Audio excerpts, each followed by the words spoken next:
Good morning, folks. It's Wednesday, the 17th of March, the Senate Agricultural Committee. And we're going to be hearing from House members in regards to 5 bills that they have sent over to us here in the last week or so. And so it's good to see you House members that are with us. It's, we work quite closely with you folks, and especially I talk a lot with your chair in regards to planning and all of that. But we have one new House member that's with us, Henry Pearl, that will from, is it Danville or Peacham? Yeah. Danville. Yeah. So welcome, Henry, and I guess you're leading off with H88, certification of ag use for purposes and use value appraisal. And so would you like to just give us a little overview on that particular bill? I don't know, Henry, we ought to introduce ourselves because I don't think we've all met yet.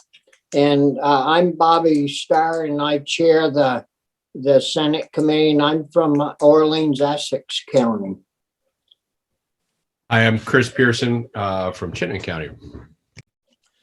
Hey, I'm Anthony Polina, Washington County. Ryan Collmore, Rutland County. And I'm Corey Parent. I'm from Rutland County. So welcome, Henry, and if you could just give us an overview of H88, that would be appreciated. And we'll, if we have questions after, we'll certainly ask you once you get through the bill. Okay. Thank you, guys. Nice to meet you all virtually.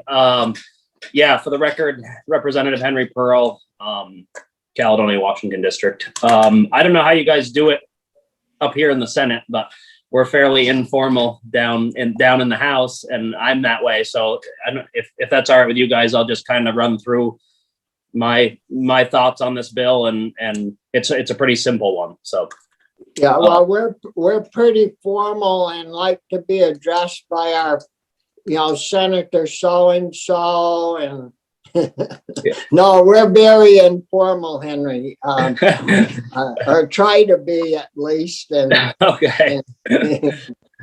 All right.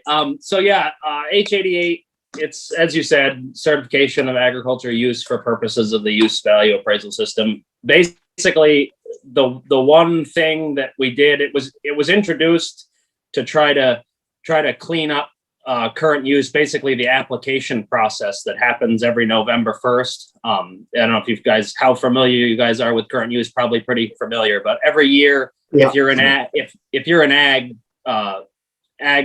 the ag section of current use, you got to basically reapply every year by November 1st and say that you're still abiding by the rules, still doing the things. And if you miss that deadline, you get booted out. And it's an automatic process in statute. So if you miss that deadline for any reason, it starts a process. The tax department starts a process that says, okay, you're out.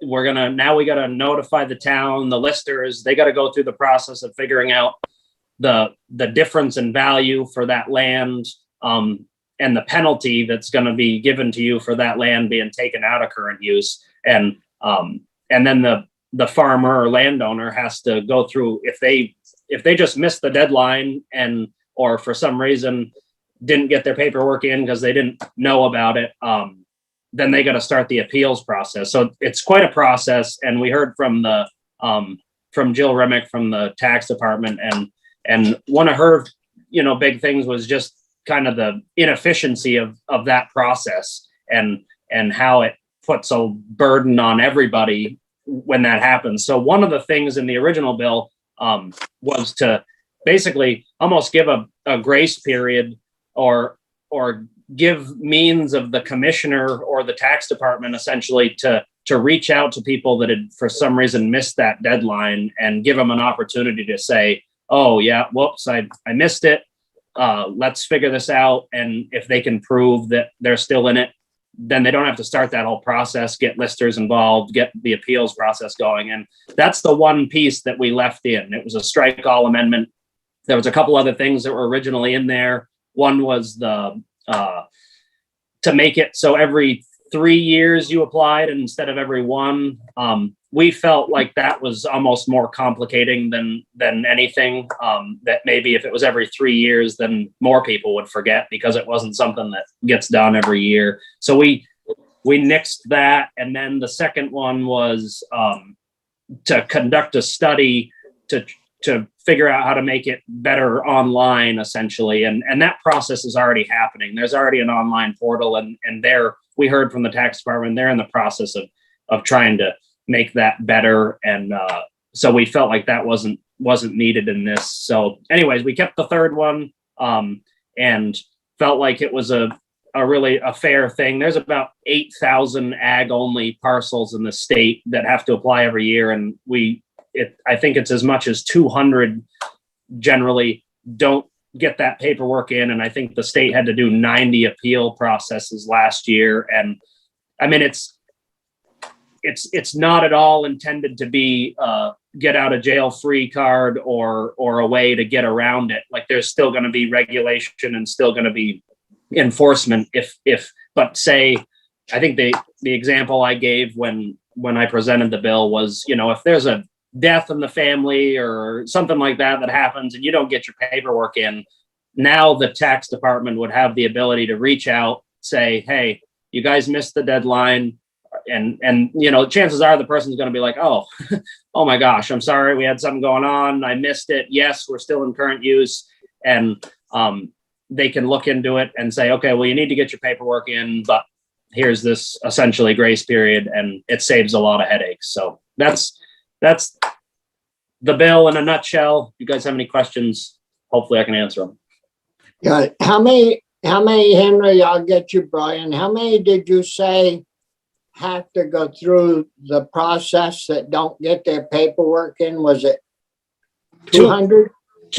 About on average, there's about 200 people every year that for some reason don't meet that deadline. Some of those people are actually people that are no longer in current use and it got and they need to be taken out. But about 90 last year, Jill said, about 90 of them were people that actually still should be in the program, and they went through the whole process and they didn't need to do that essentially. But yeah, roughly about 200 every year don't get their paperwork in, and then it's just a burden on the state at that point.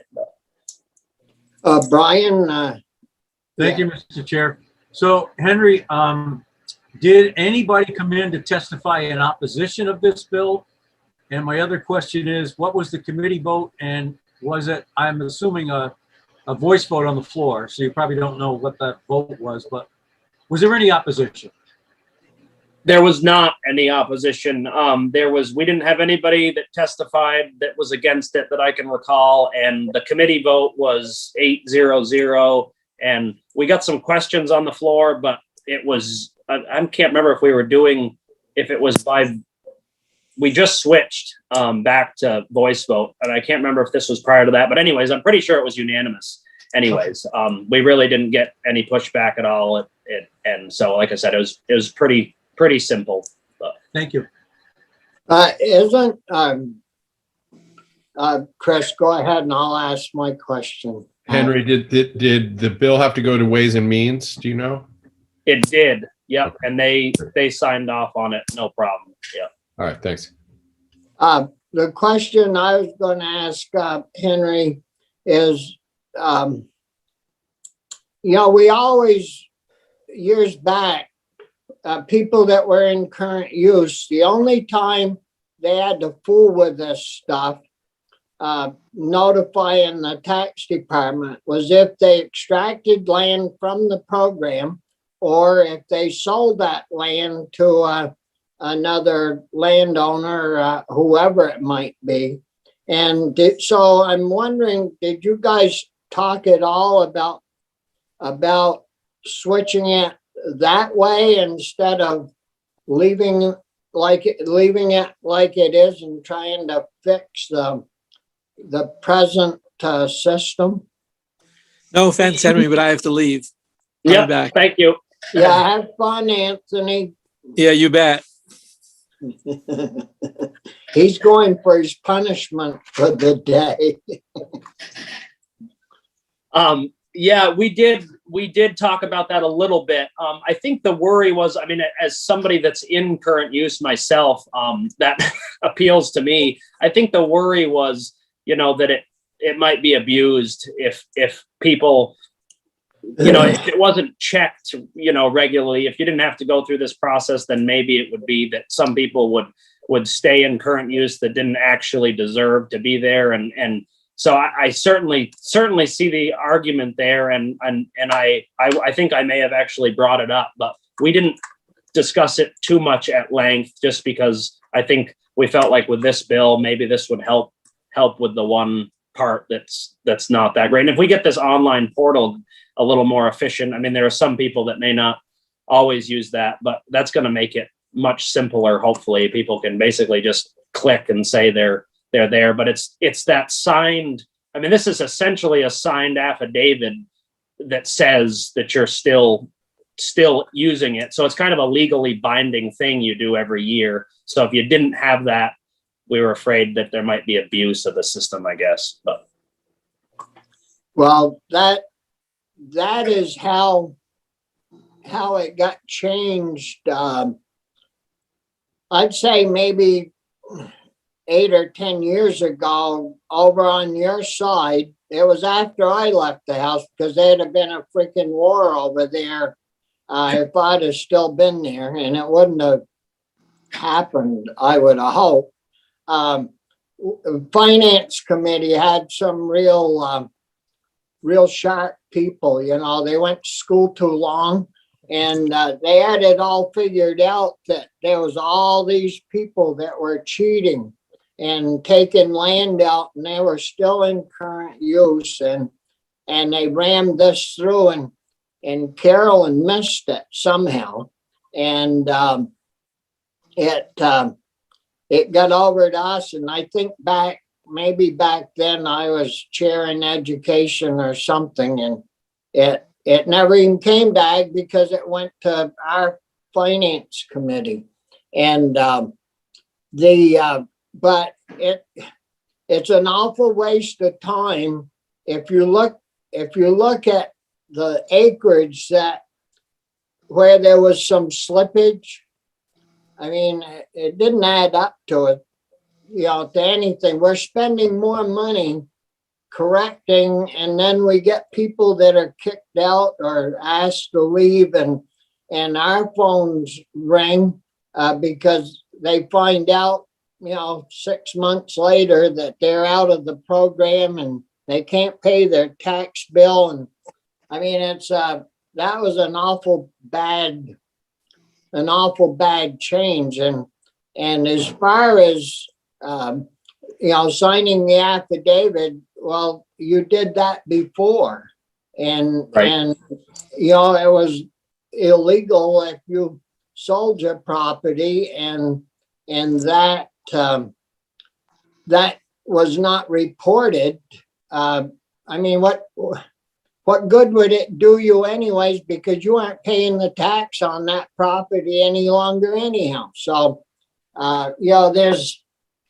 there's certainly some room for improvement on that change. Yeah. Chris? Well, Linda reminds us we have a bunch of bills to get through, and you've already got 5 votes on this one, I think. So just want to keep in mind the clock ticks here. Yeah, but haven't we gotten until 11:30 or something? Her note says 10:15. Oh. Well, did you have any other questions for us, Henry? No, I don't think so. If you guys are good, feel free to reach out at any time if you have any other questions on it. But thank you for Yeah, letting me talk about it. Thanks. yeah, thank you. So we got 218 up next. Heather, are you with us? Good morning, Heather. Good morning, Senator. And we can quickly introduce ourselves so you'll know who you're talking to. Great. Now, we haven't met. I'm Bobby Starr and I chair the committee. I am Chris Pearson from Chittenden County. Brian Collmore from Rutland County. And I'm Corey Parent. I'm from Franklin County. And I'm not. And I'm from Well- Barnard. Where are you from? Barnard. Yeah. And Anthony Polina, Senator Polina is also a member, but he had to go to a different committee to report on a bill. Welcome. And I don't know how you picked and got picked the winner of reporting 218, but I volunteer. I guess you got it passed in the House. But what we've worked on selling raw milk and unpasteurized milk for years off and on. So why don't you give us your take on the 218 bill? Sure. So H218 seeks to expand the sale of raw milk for Tier 2 producers only to other farms, farm stands, and community-supported agriculture operations. The two central definitions that were added into the existing statute are CSA and farm stand. And the reality is, and I think you all know, that raw milk sales are strictly regulated. And since it was established in statute in 2009, Vermont has reduced our instances of illness to nearly zero. And that can be attributed to the increased customer education, the strict bacterial testing standards that are already in statute, and the highly regulated milking procedures. By allowing Tier 2 producers to expand, they can remain economically viable and offset the costs that come along with stringent regulations required for Tier 2. Many farmers experienced a significant uptick in sales during the pandemic, and this would open up the market just slightly to meet those demands. We worked with the agency and the Department of Health to establish chain of custody guidelines that would ensure for the swift and immediate obtaining of records in the event of illness. All requirements that are currently law remain.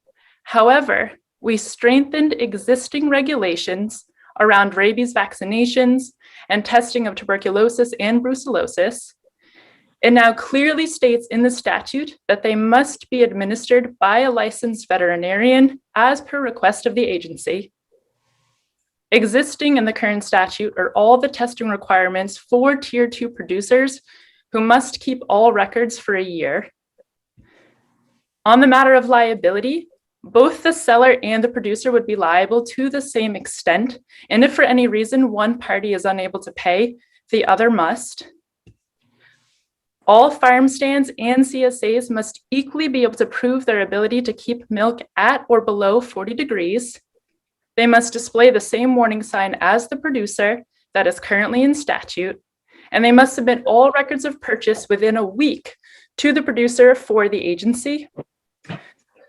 We gave the agency ultimate authority to inspect any farm stand or CSA to make sure they are complying with all the additional regulations. And the fact is, consumers are aware of the risks and farmers know how to mitigate those risks.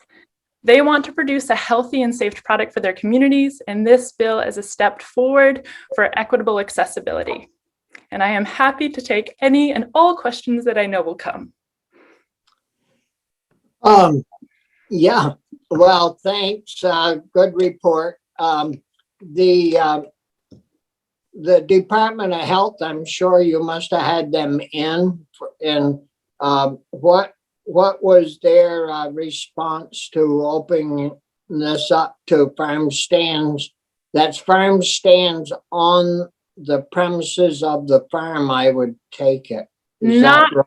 not on the premises of the farm that principally produced the milk, farm stands that are on another farm. Oh. And TSAs, people come and pick their product up at the farm or at a central location? At the farm. Yeah. So what did the Department of Health have to say in regards to 218? So much. They were concerned primarily about the chain of custody and how we would be able to trace who was purchasing the milk and where it was going, because previously it was only allowed for off-farm sales on the farm that principally produced it or at farmers markets. And that's directly to the consumer. And so they're concerned about that third party and how we would be able to track that. So we worked with them specifically to ensure that the chain of custody would be very clear. And what that means is the farm stand and the CSAs themselves have to keep a record of all contact information of who purchased milk and how much. And within a week, they have to send that information back to the producer, who then has to submit that to the agency.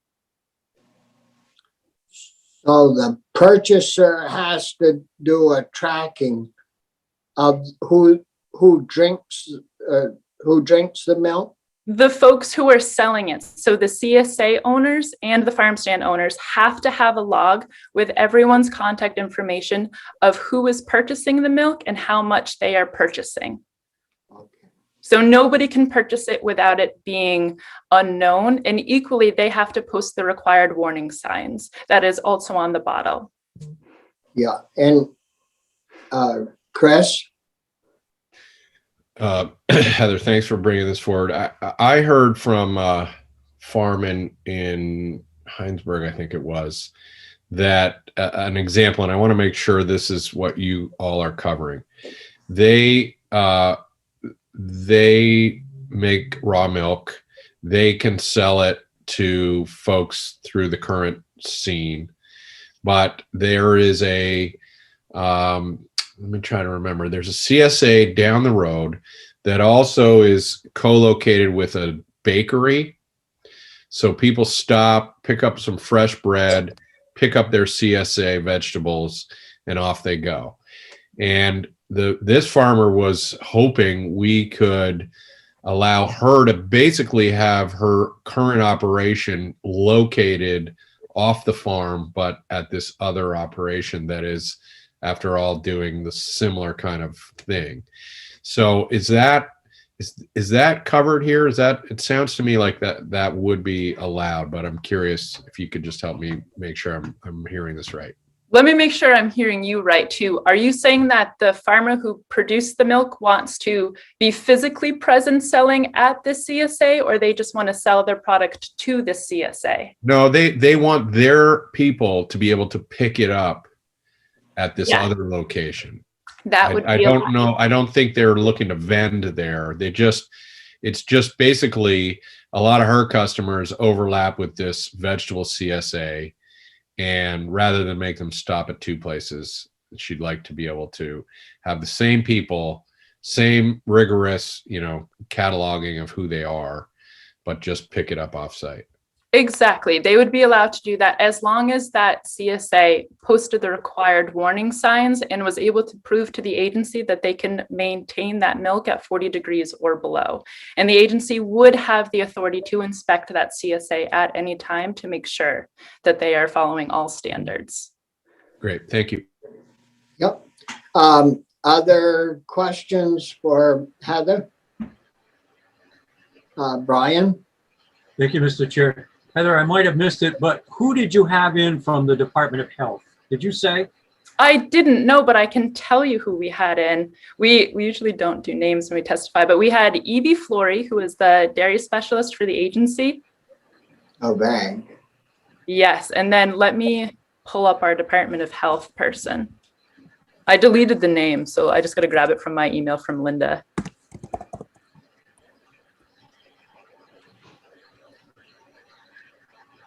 Was the Agency of Ag supportive of what you folks did, Heather? Ultimately, at the end, yes. Once we gave them authority to inspect any of the CSAs or farm stand operations, and once we clarified the chain of custody, and once we equally put in the statute that it was required that the rabies and tuberculosis and brucellosis vaccines were administered by a registered veterinarian, they felt much more comfortable about it. So we had Natalie quit from the Okay. Department of Health. Okay. Yes. And do you recall what the committee vote was and the floor vote? So I report on the floor today, and the committee vote was Oh. 8-0-0. So this is excellent practice. Okay. Thank you. Sure. What about E.B. Fleury out? She was okay with the bill. Yeah, she was the one who was advocating for all of the stringent requirements on chain of custody and the vaccinations to make sure that there is absolute clarity and uniformity in the language in the bill so that there's no questioning on the part of the farmer about what they need to do. And what about the Vermont Veterinarians Association? Were they in on the bill as well to testify?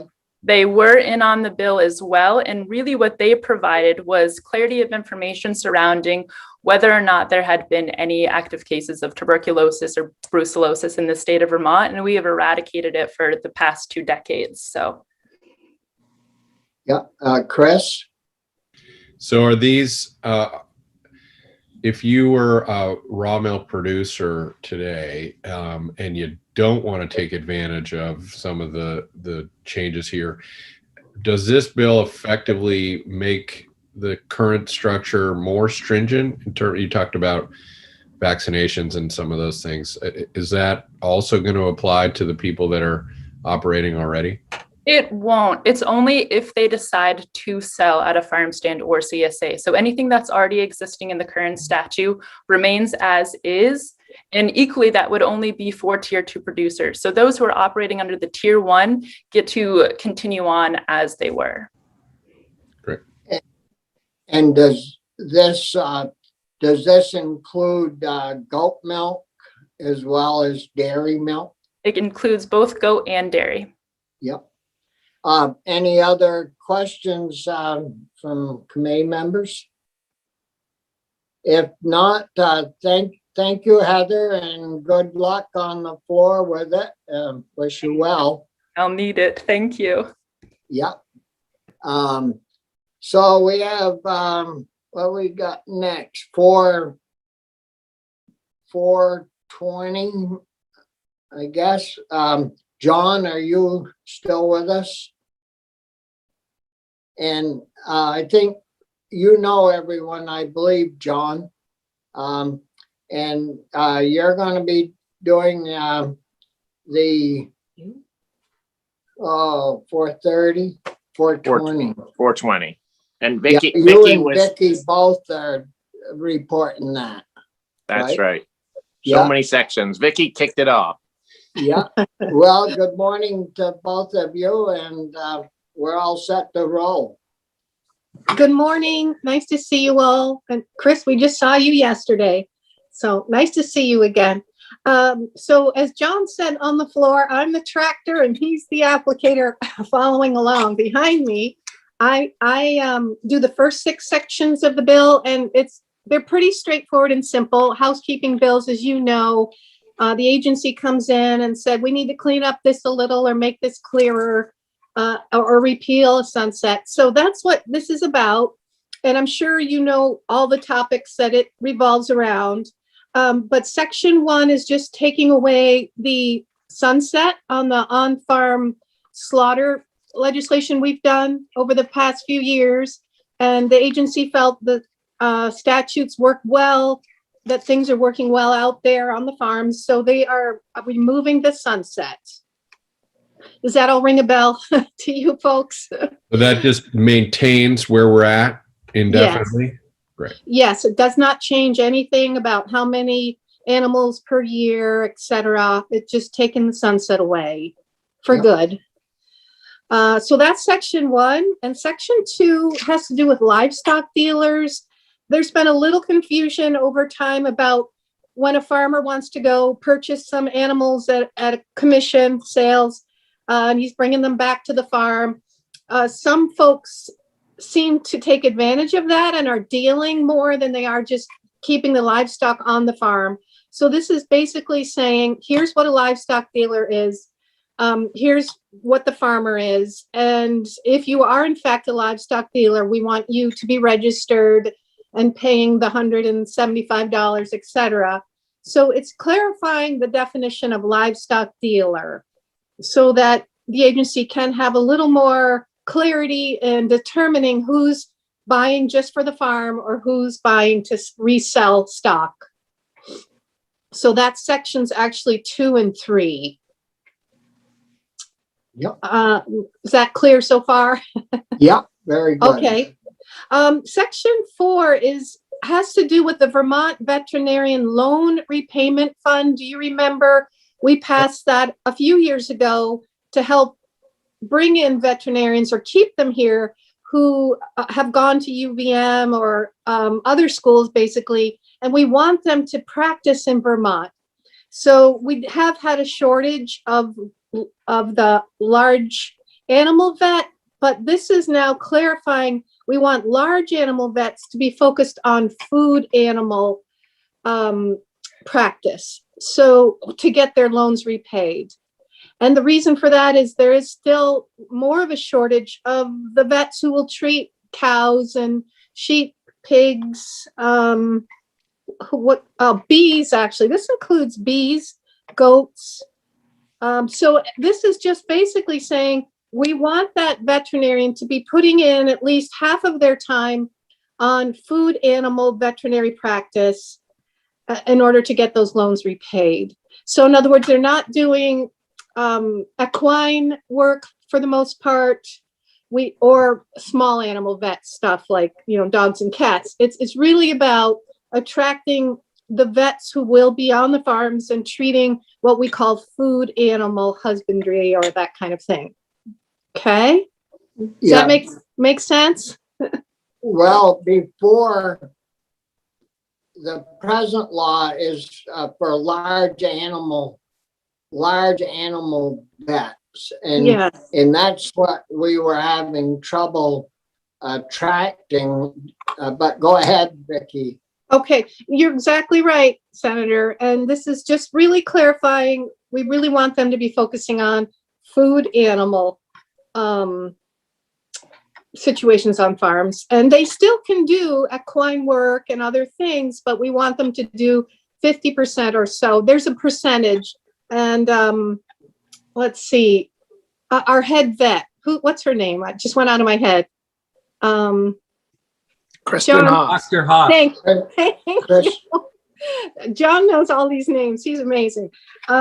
She testified on this and made it very clear. So when she comes in, she'll help clarify for you as well. But why the agency is thinking we need to change the word from large animal vet to food animal in the actual name of the loan repayment plan. Okay? So did you leave large animal in there? So it No. says large animal plus or large animal and food animal? No. It's just, let's see, the whole new name now. It's a mouthful. Food Animal Veterinarian Education Loan Repayment Program. Don't come up with an acronym for that, please. Yeah, we'll check it out. Okay, all right. That was section 4. And section 5, the agency wants to clarify, that we also regulate weighing and measuring devices, the Agency of Ag. And there's a little confusion about which type of scales we're regulating. So they want to make it clear that we're not regulating the measuring devices and weighing devices that people are using to make their jam, or even Cabot is packaging their cheese. We want those businesses, in other words, their weighing devices, they take care of that. But we are regulating the types of measuring systems that are in things like grocery stores and delis. So we wanted to be sure that that is clear in statute. And also we do not regulate, making it clear, pharmacy devices that are measuring medications and such, or the US postal system scales. So that's section 5. Just clarifying which devices we really are regulating. And maple syrup, we don't regulate that.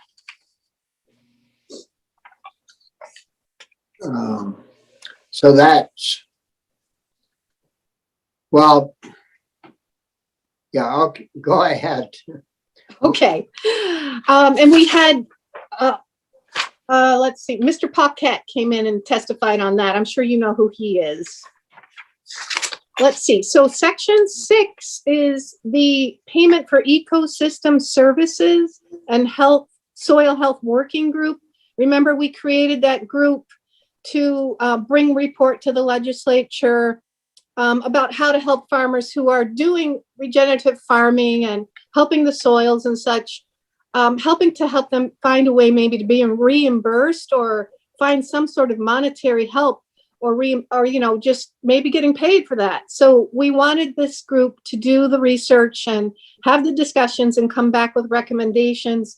And as we put that in statute, COVID hit, and the group was not able to meet regularly like they had planned.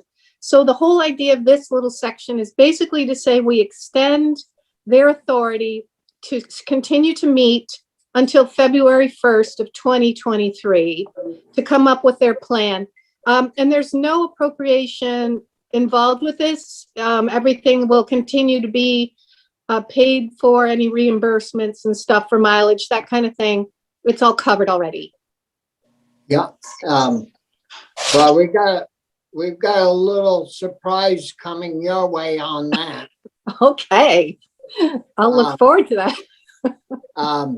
We dealt with an ecosystems bill, the committee did, and we put $250,000 in for the working group to move forward, as well as if they get to the point, there'd be some seed money to start paying out for awards.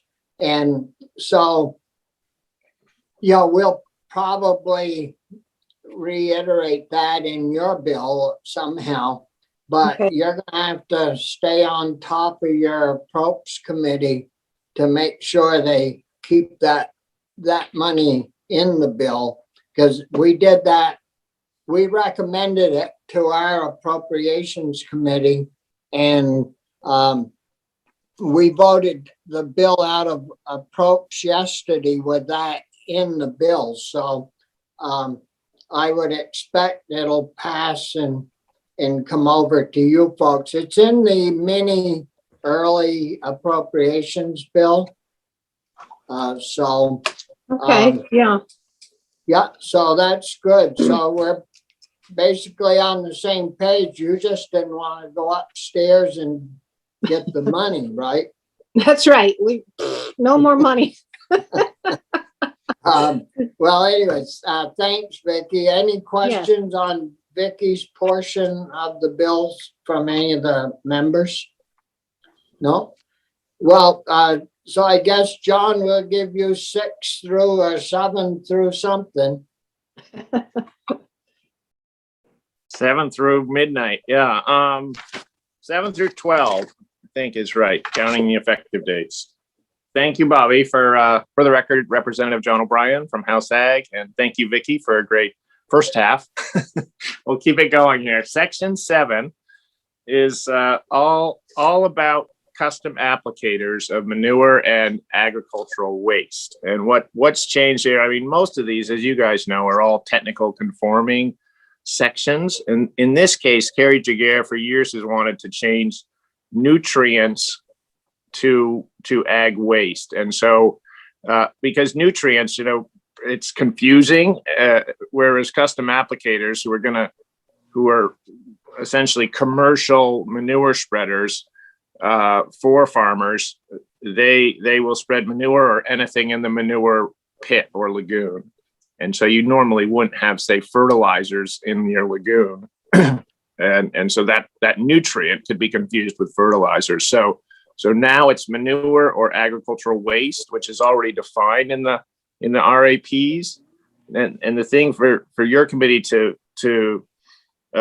get your heads around is ag waste is a pretty broad category. It pretty much, everything from whey to heavy metals to waste oils, that's all in there. So it's a much smaller category than that you're allowed to spread, right? You're not going to put used motor oil or pesticides in your manure lagoon. So the farmers and custom applicators still have to follow whatever the agency says is in your nutrient management plan. So it's just essentially good stuff that they're putting on the fields, not the whole ag waste category. So it just changes that. So no more nutrients. That's a whole separate category. Carrie said that fertilizers doesn't need to people who spread fertilizers don't need certification. Whereas if you spread manure, you do have to follow the RAPs on that. So, John, before you move on, long as it's fresh in our minds, would this language take care of the issue that has gone on, say, over in Maine, where they took waste from municipalities, put it on their fields, and now it showed up in milk production? Is the purpose of this language to deal with issues like that? Right. Well, that came up, Bobby, as a question on the floor. Was two questions came up. One was whether whey was able to be spread, which it is, but you need, I think, both the Agency of Agriculture and Cabot's whey. You need an A&R permit, and the same goes for sludge too. That there have been cases where farmers and custom applicators have gotten permission, but it's all through natural resources. So I think that Agency of Agriculture doesn't like sludge being spread, which we agree with, from municipal plants. And so I think they're pushing back and saying, let's limit this, or completely do away with it. Yep. Thanks, John.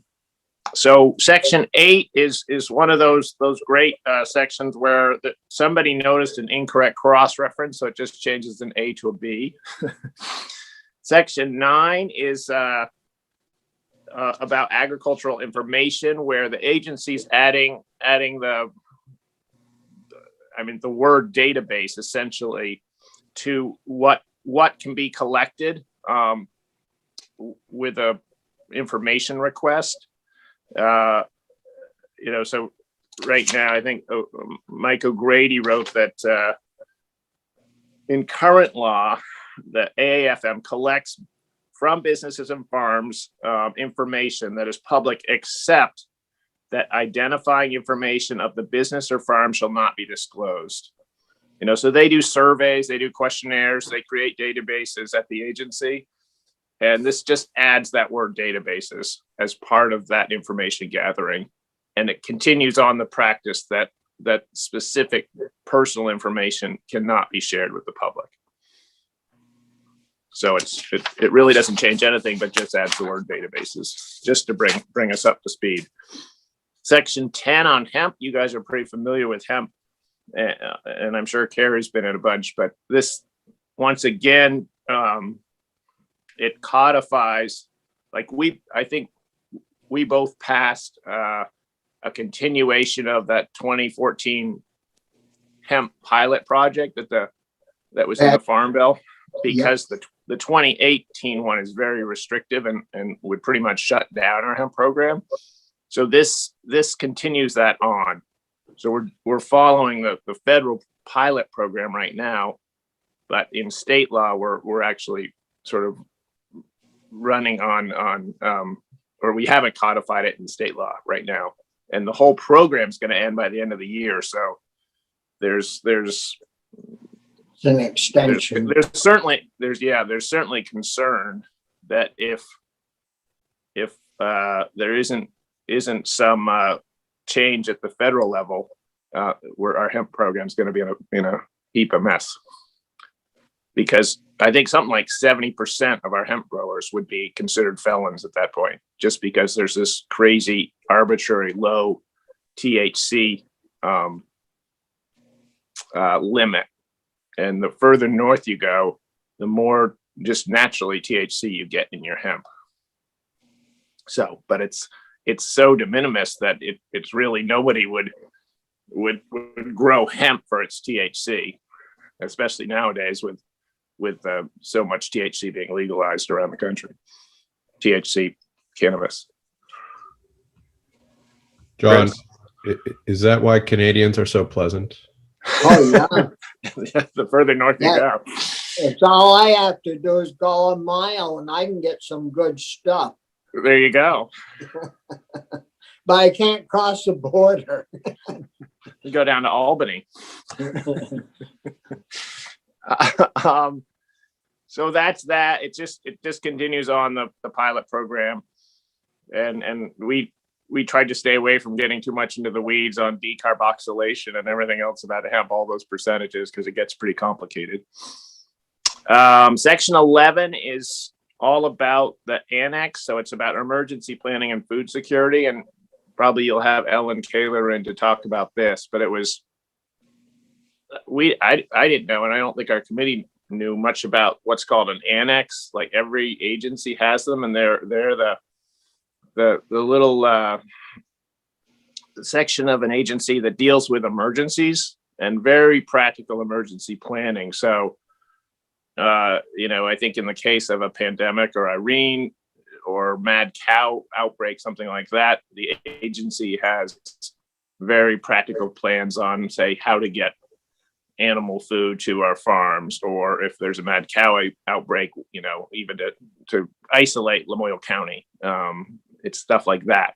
So Ellen and her team said, hey, what about being a little more aspirational here and thinking about regional food security, so that if we coming in from the emergency side, can we do things to help cultivate and grow our agriculture, food, and markets here in the Northeast, in New England, in Vermont. So it makes total sense. Say, like, take the example of slaughterhouses. When things were getting shut down during the first couple months of COVID there, if we had, a dozen more slaughterhouses in Vermont or in northern New England, we would have been in a lot better shape. Just so it's thinking about cutting down that distance between the farms and the processing and the distribution and the ultimate customers in Vermont. So it makes sense. And I think, the great thing is you could potentially access like FEMA or emergency federal dollars here, because it's all about emergency planning. So we like that. It's just, there's a report that's due looking into this. So that's pretty much it. The section 12 is effective dates. Hemp shall take effect on passage. Everything else July 1st. And the committee vote was 8-0-0. Thank you, John. Are there questions from the committee in regards to any of John's reporting? They're letting you off for easy, John. For now, right? We'll see when you guys add a few baubles to this, what it's like. Yeah. Thank you. I guess we're all set. So thanks a lot, John, and we'll move forward. Terry, we have Terry's here. He's going to be reporting. Which one have you got, Terry? You? Actually, I think Rodney's first, Chair. Rod? Oh, yeah. Yes, Rodney is next. 421, Rodney? Yeah, I'm here. Yeah, good to see you, Rodney. Yeah, same to you. Happy St. Patrick's Day. Yeah. You all dressed up in green? Yep. Can't see me, right? Well, Green there. yeah, see, O'Brien is. Right. Ah. All right. So H421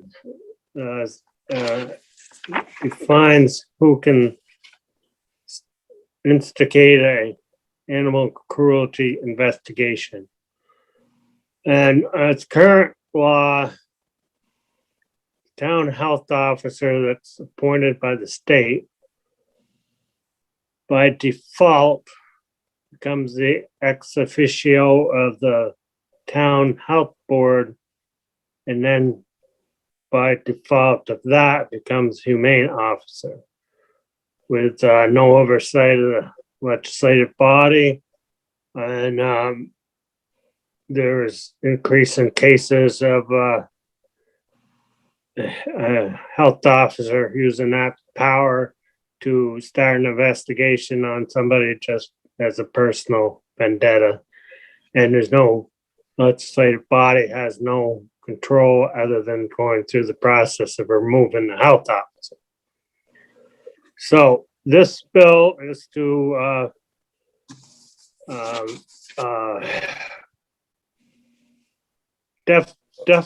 define who has the authority to start an investigation. And it goes on to saying that any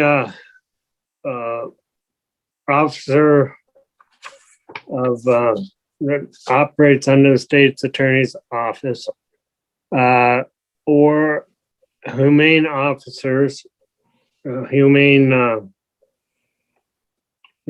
society that have taken the proper training, or your ACO that's appointed or hired by a municipality if they have taken the training to understand what different type of animals look like when they, get a call that horse is out there in the field in the wintertime, and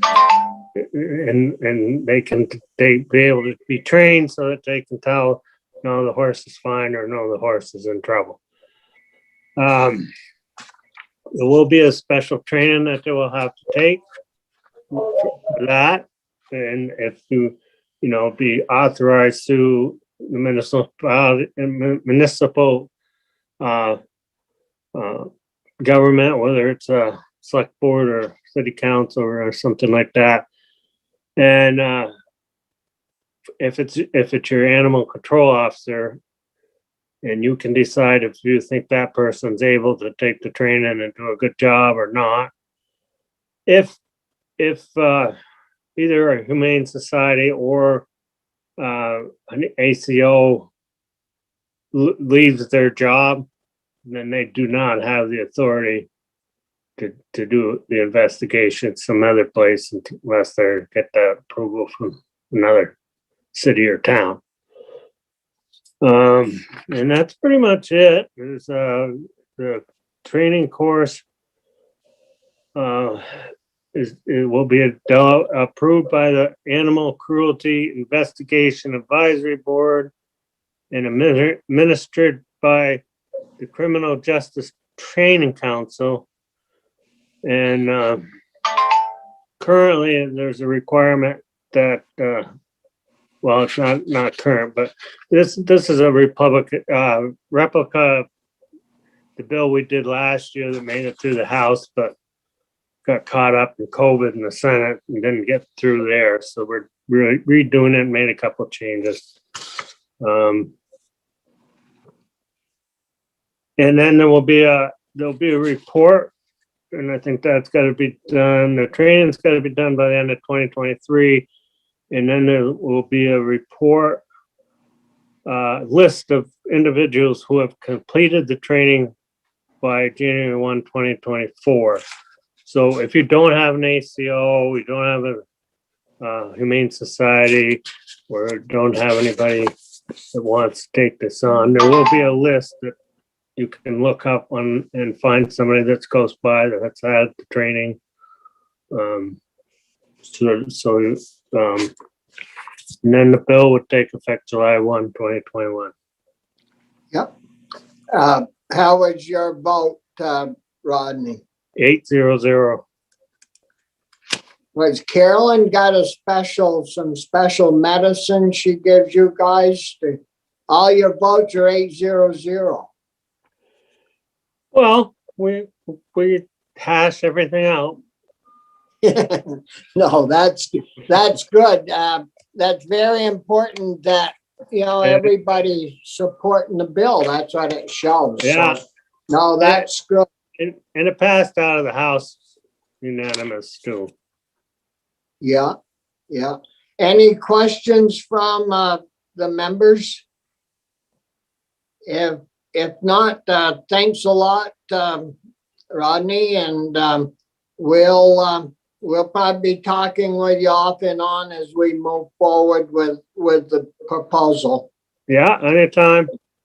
Just let me Yeah. know. So Terry, did you have a question, Brian, or? No, I was just saying goodbye to Rodney. Yeah. All right. Or were you waving Terry off? No. Good morning, Terry. Good to have you with us. And you're going to be reporting on the pesticide council changes or recommendations.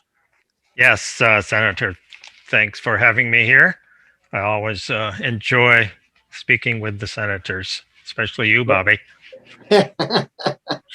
Yeah, well, I thought we should initiate Henry, but we didn't. We used him good.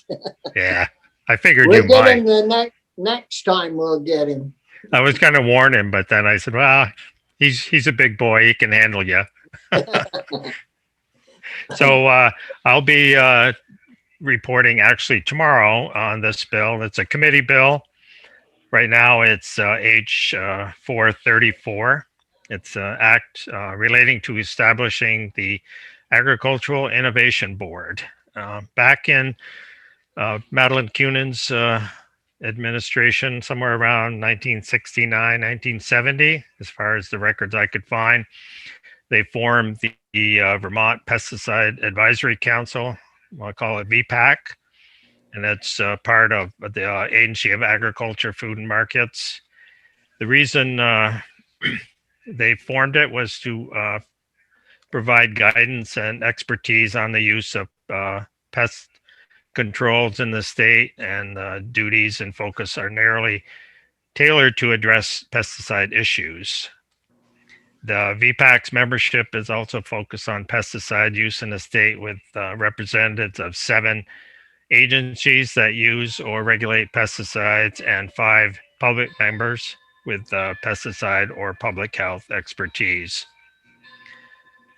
Let's see. It says, however, more and more issues of innovative agriculture recently have arisen, including regenerative agriculture, microcropping, hemp cultivation, water quality, and climate change measures.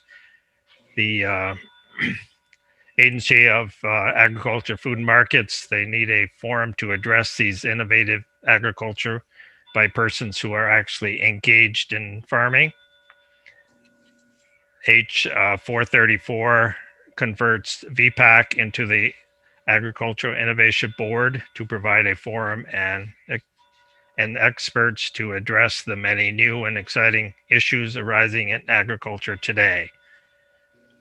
The new Innovation Board, it's going to retain the VPAC's authority and duties over pest control. So I just want to make that very clear that we're not giving pesticides as free rein in Vermont. We're still right on top of regulating them, same as we always have been. In section 1, it changes, it amends the subchapter in Title 6 to related to regenerative farming by renaming the subchapter as the Regenerative Farming and Innovative Agriculture subchapter.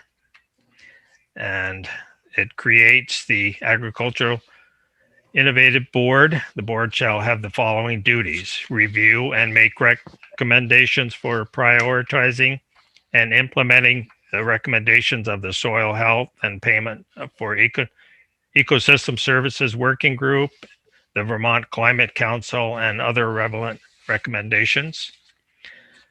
Recommend practices that reduce the use of and exposure to pesticides and synthetic fertilizers in order to protect the soil biology, human health, and environmental health. And advise the executive branch and the General Assembly with respect to legislation concerning the use of agricultural pest control measures and integrated pest management. One of their duties is to recommend to the Secretary of Agriculture policies, propose rules, or legislation for regulation of treated articles. I think you probably all know the definition of treated articles, but it's in here.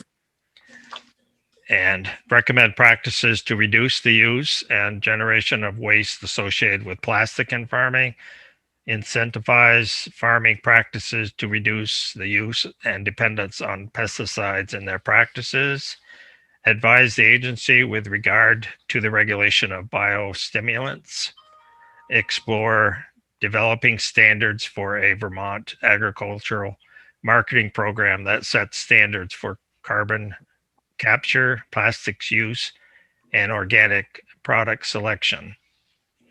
Section 6, the Agricultural Innovation Board shall be made up of 14 members who have expertise on agricultural issues. One is the Secretary of Agriculture, Food and Markets, or the designee. 2, a member of the farming community who practices organic agriculture. A member of the University of Vermont Center for Sustainable Agriculture. The director of the Agency of Agriculture, Food and Markets Agrochemical Program or designee. The director of the Agency of Agriculture, Food and Markets Water Quality Program or the designee. The Commissioner of Health or the designee. The Secretary of Natural Resources or the designee. A soil biologist or certified crop consultant, a member of the public representing the dairy industry in Vermont, a member of the public representing fruit and vegetable production in Vermont, and a member of the public representing grass-based non-dairy livestock farming in Vermont, and a member of the public knowledgeable in agricultural water management, and a representative from an organization involved in land conservation, and a representative from an environmental advocacy organization. The Secretary of Agriculture shall convene the board, appoint members, and designate a chair. Board members shall be appointed for 3 terms, except the initial appointments shall be staggered, so they're not all getting done at once. Board members other than the ex facto members shall receive per diems and expenses. And these payments we decided would come out of the Pesticide Monitoring Revolving Fund, which actually has a fair amount of money in it. And we did the calculations for 4 meetings a year. For each, there's 8, I believe there were 8 people that would be getting compensation. So that was like $1,008 a meeting.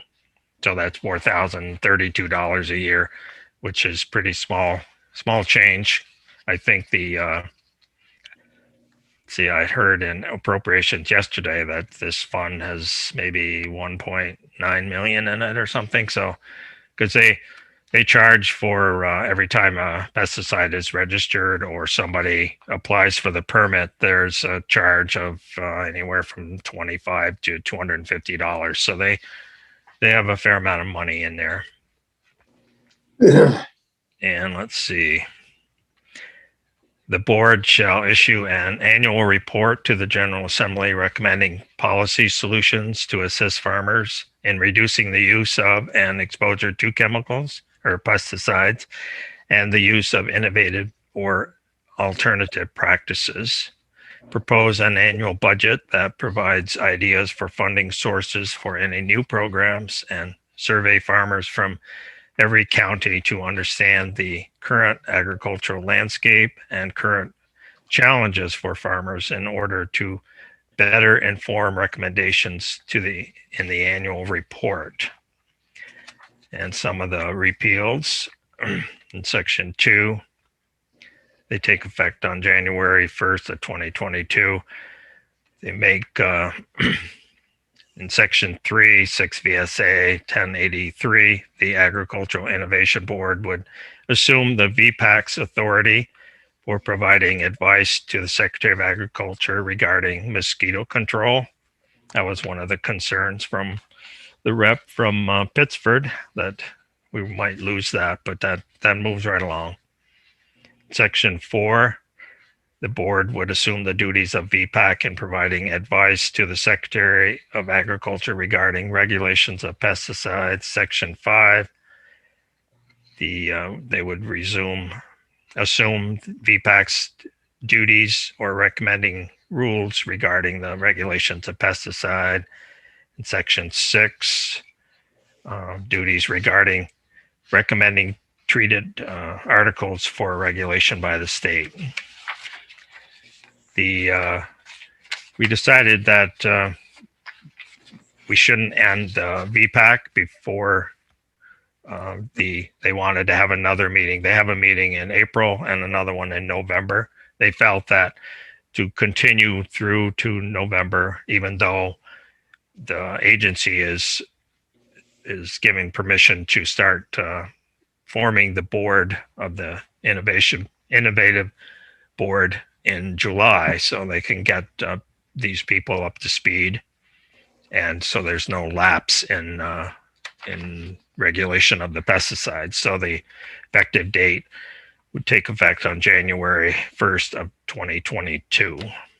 So, and we heard from a number of people. The policy director for public health and agricultural resources management of the agency of ag, the deputy chief counsel, office of legislative counsel, agrochemical section chief from the agency of ag, the Lake Champlain committee, policy director for NOFA, the highway division hazardous materials unit manager for VTRAN, and secretary of agriculture, or secretary of the agency of natural resources, and general counsel, because we're eliminating a couple of the agencies, the agency of transportation out of the new group, and we felt that the agency of natural resources would cover that by eliminating those other two.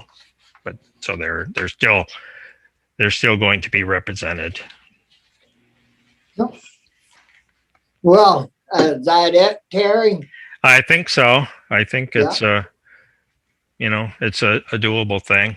There's just, so much new things happening in agriculture and with farming, and I mean, the whole regenerative ag and going more organic, that they felt that they had to do a more holistic approach toward pesticides, to look at the whole picture and not just permits and, giving people permission to use this or that or the other thing. So.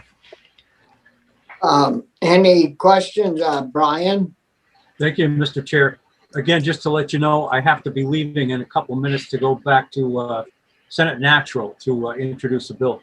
But I did want to ask Terry, was there any negative testimony about this? And what was the committee vote another 8-0-0 vote?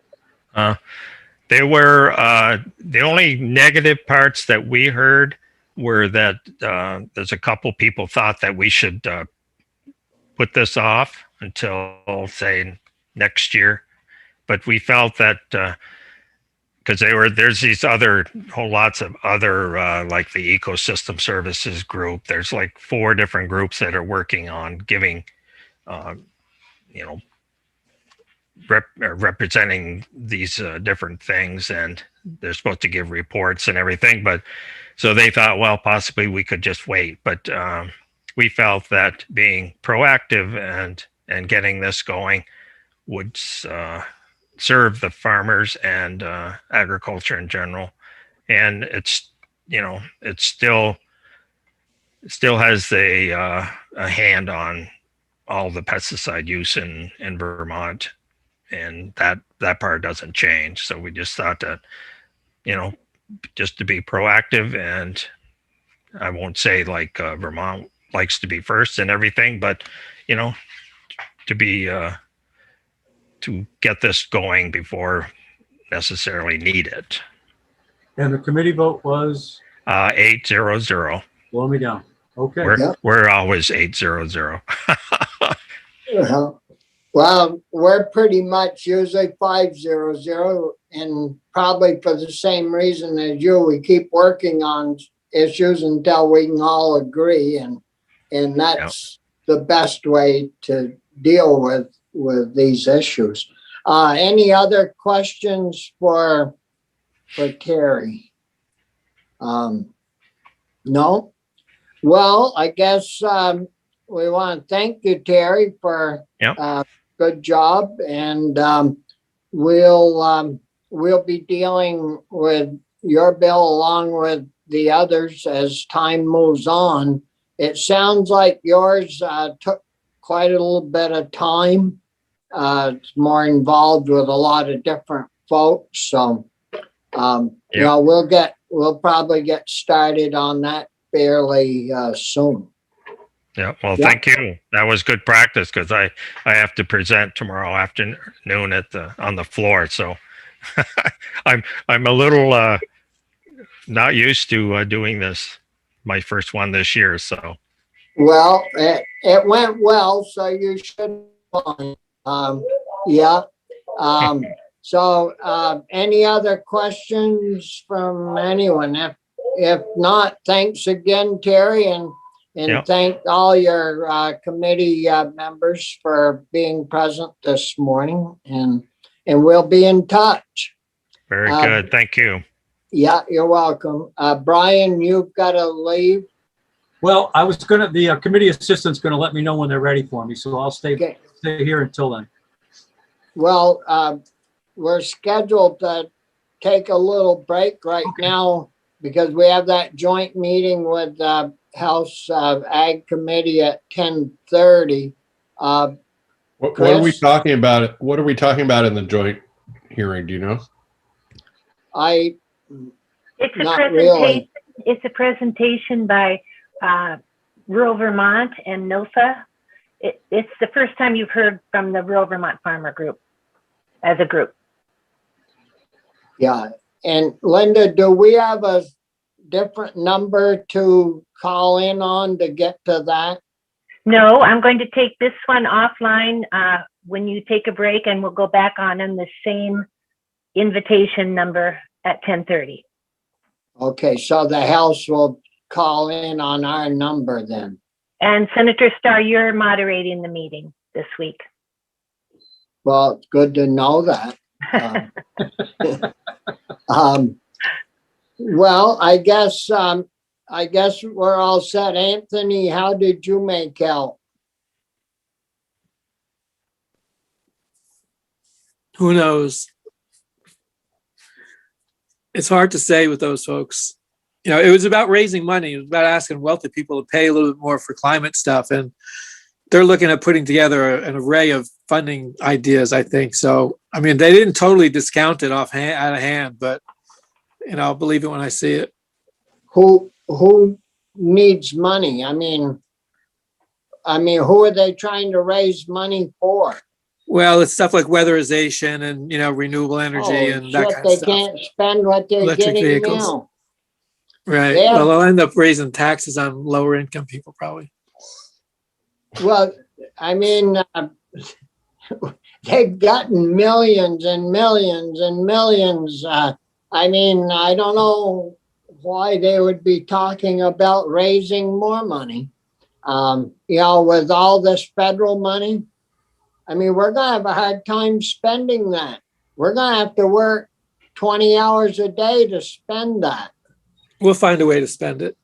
Well, by golly, you start spending $1 billion and you want to have some big ticket items to get through it. Really. Do we have any sense of whether or not they're doing an amendment on our compost soil amendment?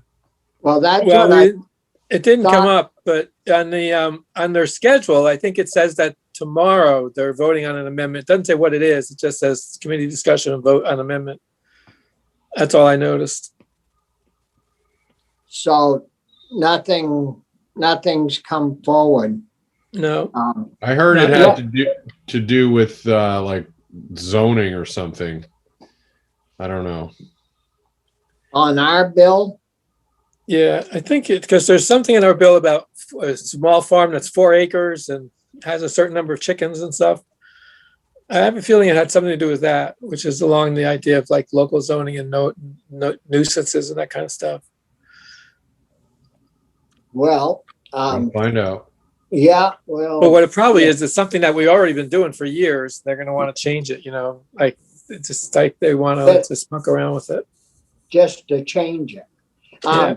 Well, if you Just guys so they want can to say they've done their work. if you want to take a little break, let's take it. And what time are we on the floor at early today? 12:30. Yeah, so we'll have to get done by noon to make 12:30 on the floor.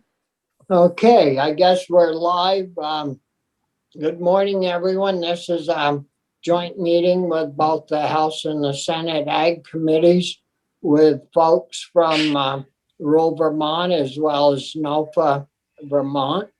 And would like to welcome all of you to our joint meeting. And to start with, I guess we ought to introduce ourselves and you folks can, the guests can introduce themselves as they speak and get on the program. I'm Bobby Starr and I chair the Senate Ag Committee.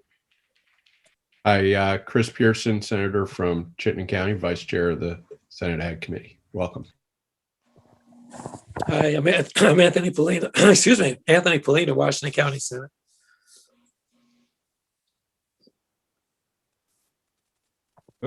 Corey Parent, Franklin County. I'm glad you caught on there, Parent. I was looking for and Collmore. We also have Brian Collmore is a member, but he had to go report to another committee on a bill a few minutes ago. Carolyn, would you like to introduce your House members or have them introduce themselves? Sure. Thanks, Bobby. I'm Representative Carolyn Partridge, and I represent the towns of Athens, Brookline, Grafton, part of North Westminster, all of Rockingham, and my hometown of Wyndham. And I'll go to Rodney. My name is Rodney Graham. I represent the Orange 1 district, which is Williamstown, Washington, Orange, Corinth, Berkshire, and Chelsea. All right. And Tom Bach.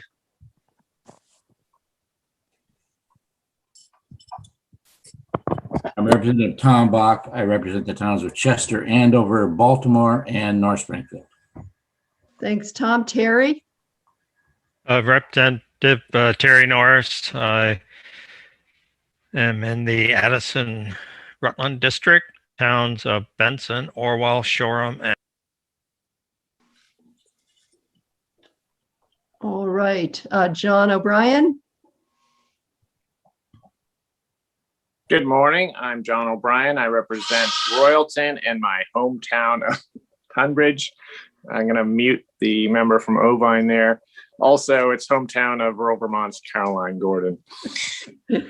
As you may be able to tell, John is a sheep farmer. All right. Oh my gosh, who else is here? Vicky.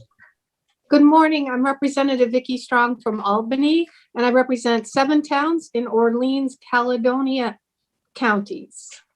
All right. Heather. Good morning, all. Heather Supernant. I represent Windsor 4-1, which is the towns of Barnard, Pomfret, Queechee, and West Hartford. Thanks, Heather. And Henry, excuse me, Henry. Hi there, Henry Pearl. I represent Danville, Peacham, and Cabot. Great, thank you. So we're all set. Again, welcome everybody. And the first person that I would like to call on is Carolyn Gordon, Caroline is the director, legislative director for rural Vermont, and appears before us from time to time on a host of ag issues. So good morning, Caroline, and welcome. Good morning, everybody, and welcome to our first virtual Small Farm Action Day here, meet and greet with legislators. So I'm really just here to set the stage a little bit. I appreciate all the senators and representatives' time to speak with us here today. The farmers followed an open invitation to use this as a forum to present what's issues that arise for them really personally on their farms, and whether they are within or without beyond our policy priorities of rural Vermont and NOFA Vermont. So I also welcome Maddie Kempner here with me today. And so what you hear from the farmers today will may or may not reflect some of our policy priorities. It's really a chance for farmers to engage in advocacy, learn about the legislative process, and hopefully build some relationships with you all. So with that, I pass it on, and I'll also have to excuse myself. I will pop in and out of the meeting, but I have also my colleague Graham Unens Ruffenacht here from rural Vermont, if necessary, to field question, and otherwise Maddie will be also here to help guide through the event. But without further ado, thank you all for coming, and enjoy your presentations. Yeah, thank you, Caroline. Caroline, Stephen Leslie, Cedar Mountain Farm. Are you with us? Yes, I am here. Yeah. Chair Starr and Madam Chair Partridge, senators and representatives of the Ag and Forestry committees. I'm grateful for this opportunity to speak with you today. My name is Stephen Leslie, along with my wife, Carrie Gwalt, operate Cedar Mountain Farm, a 24 Jersey cow dairy and 1.5 acre no-till CSA market garden established in the Upper Valley in 1996. We are also partners in Cobb Hill Cheese. Both our businesses are located at Cobb Hill Co-housing in Heartland. I want to talk with you today about soil health management systems, why I believe this approach can revitalize our agricultural economy while providing immediate and long-term solutions to the challenges of climate change. Using the nutrient management plan of the Natural Resources Conservation Service as a model, technical assistance can help land managers develop soil health plans. The aim is for long-term adoption of practices with commensurate long-term financial and technical incentives. At Cedar Mountain Farm, we have a successful track record of working with federal and state-funded programs. For instance, it was through a collaboration with the Vermont Housing and Conservation Board, in tandem with the Upper Valley Land Trust, that Carrie and I were able to purchase an affordable unit and have access to arable land at Cobb Hill. We also participated in the Farm Viability program, which helped us to determine our actual cost of production for pricing our products. Later, we engaged with the EQIP program, completing a series of projects over a 10-year contract that included infrastructure for intensive management grazing, enhanced irrigation capacity for our market garden, covered manure storage facility, compost stacking pad, and more. Having ourselves been beneficiaries of collaboration with these partners, we see great potential for enhancing the promotion of healthy soil practices more broadly. The strategy is to build out on the already existing programs of the state, federal, and NGO advocates in order to coordinate and amplify their collective impact exponentially. The offices of the regional conservation districts could serve as administration centers. Higher yields and enhanced resilience can be achieved through adopting practices such as cover cropping, crop rotations, composting, mulching, perennial crops, and agroforestry, adaptive multi-species grazing, organic reduced tillage and no-till practices, adaptable to market gardens, broad acre crops, and all livestock operations. Investment to help land managers to adopt these organic regenerative practices have proven to be the most cost-effective way to sequester carbon. The 5 basic principles of soil health developed by the NRCS provide a rubric. All practices should be seen as comprising a synergy of effects to restore the totality of landscape functions on the farm or forest ecosystem. Incentives would no longer be granted piecemeal for specific practices. Rather, participants would be aided to develop comprehensive plans. This is the path for creating a spiral of regeneration.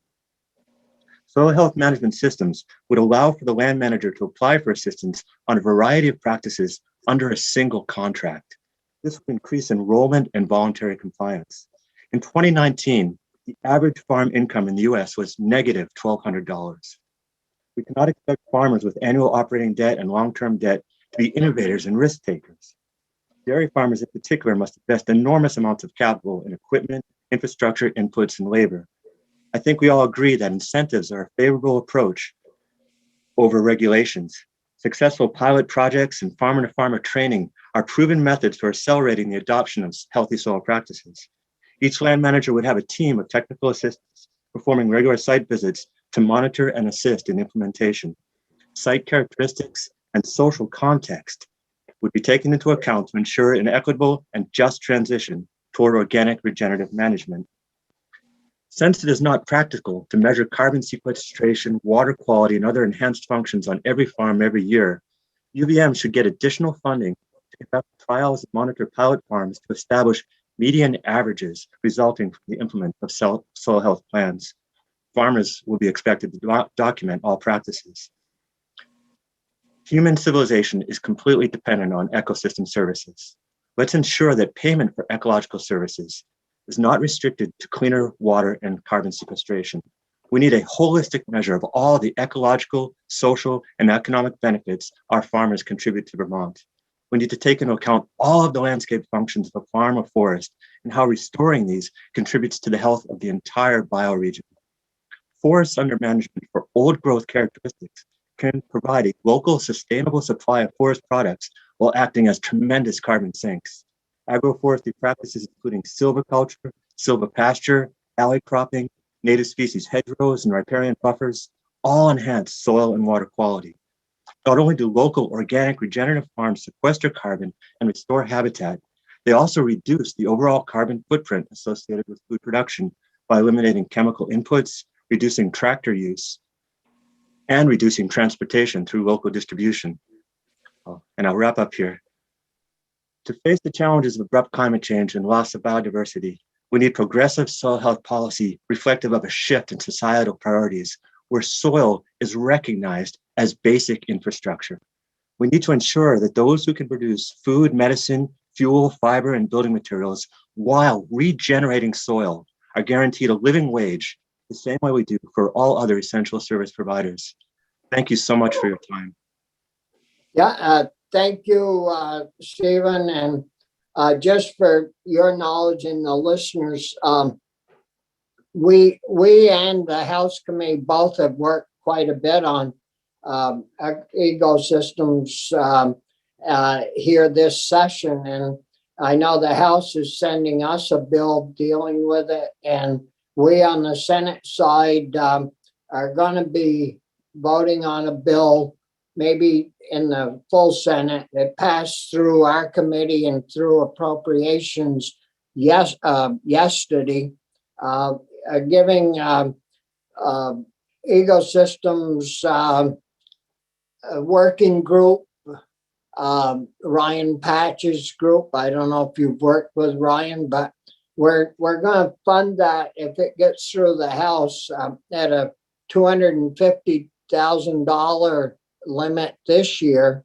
to move that forward, and with some money so we hopefully will start helping people that want to grow healthy soils a little bit of money to help them move forward. So just pass that on.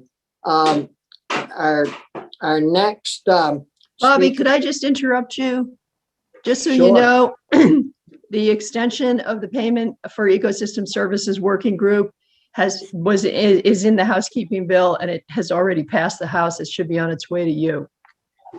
Oh, yeah. How much money did you put in that? We did not, we did not put any money in it. That's your job. Well, I guess we already did, I hope. But it'll be your job to keep it in when it gets back to the house. That's okay. We're on it. That's good. And you could raise that, I'm sure, maybe. So we have Reverend M. Murata with us next. So Reverend, are you with us? I am, thank you. Yes, there you are. Yes. Hi, my name is Reverend Moretti. I'm with Murmuration Farm in Fairfax, Vermont, Franklin County. Thank you so much for inviting us here. I'd like to speak about the limits on on-farm slaughter. The limits placed on the amount of livestock that can be slaughtered on farm is a barrier actually to my growth as a farm and a new enterprise. I would like to understand the legislature's intent behind the placement of a limit and rationale for the limits applied. I appreciate the decisions are typically made in response to a question or a problem, but I've yet to be able to learn what the original problem had been, so I cannot thoughtfully make a proposal on how to increase or remove the limits.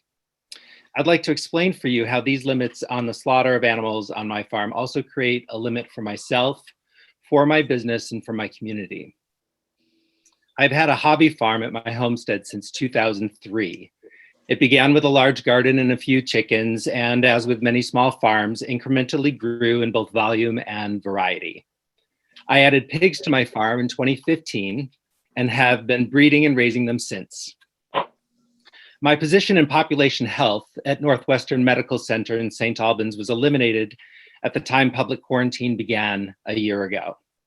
While quarantining at home with my disabled son, I decided to pivot to make my farm my primary occupation and income, instead of attempting to re-enter a potentially unstable corporate situation.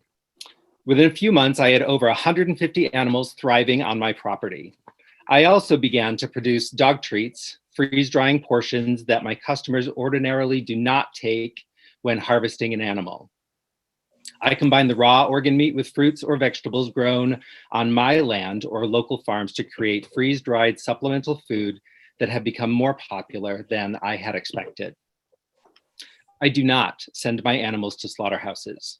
Most of my animals were born on my land and have been cared for and cared about by me from the moment of birth until their moment of death. Not only do I conduct a ritual of gratitude prior to harvest, I also ensure that they are completely at ease and calm when comes time to slaughter. This is important to me and to my customers, as this ensures there is minimal adrenaline or stress-related hormone released into their system to alter or taint the meat. Some do not believe that this is a thing, but you cannot convince my customers otherwise. Were I to send my animals to a slaughterhouse, I am at risk of losing customers. Being a live product, an animal's growth is unpredictable. I can influence it, but cannot control it. I make a commitment to my customers to harvest when the animal reaches agreed upon market weight. When they do, I call the slaughterer and butcher and make the plan. This ensures I'm delivering the quality product that both my customers and I insist upon. If I need to book an appointment to slaughter an animal that might not even have been born yet, I run the risk of having to slaughter prematurely or having to give up a slot, and therefore not having the opportunity to book another. I'm left with an animal that cannot be slaughtered and a customer with an empty freezer. I am not interested in sacrificing product quality for convenience. When my pigs are harvested, I save the tracheas and deliver them to the local EMTs so that they may practice intubations. I don't know about you, but if I were in a situation where I needed to be intubated, I would like to have a provider that is skilled, practiced, and confident. Having this tool available at no cost is an asset to my community. I have delivered pig's feet to the nursing school so that students may practice sutures.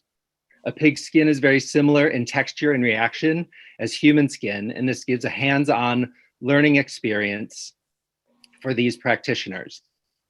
Having this tool available at no cost is an asset to my community. Were I to send my animals to a slaughterhouse, I would not be able to provide these tools to providers. I use many of the organ meats to make dog treats.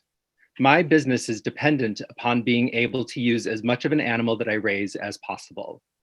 Were I to send an animal to a slaughterhouse, I would only be given the organs deemed safe for human consumption, and the rest of this valuable product would be destroyed. My access to literal raw material would be greatly diminished, and my ability to meet customer demand crippled. This would put a severe limit on my ability to grow as an independent Vermont-based business. I did not know about these limits until I began doing my research around what I needed to do to become a viable farm. I harvested 28 swine last year. If not for a convenient slide of the calendar, I would have gone over the annual limit and faced repercussions. I intend to harvest at least 25 swine this year, and I'm adding goats to my land. I don't have the luxury of that blip in the calendar this year, and I'm faced with the choice between turning my back on my customers and community or not complying with the law. The current on-farm slaughter limits are a barrier to my ability to grow and sustain a new farm and related enterprise. I am interested in working with you to develop increased limits that meet the needs of the farmers and the original intent of the legislation. Thank you, Reverend.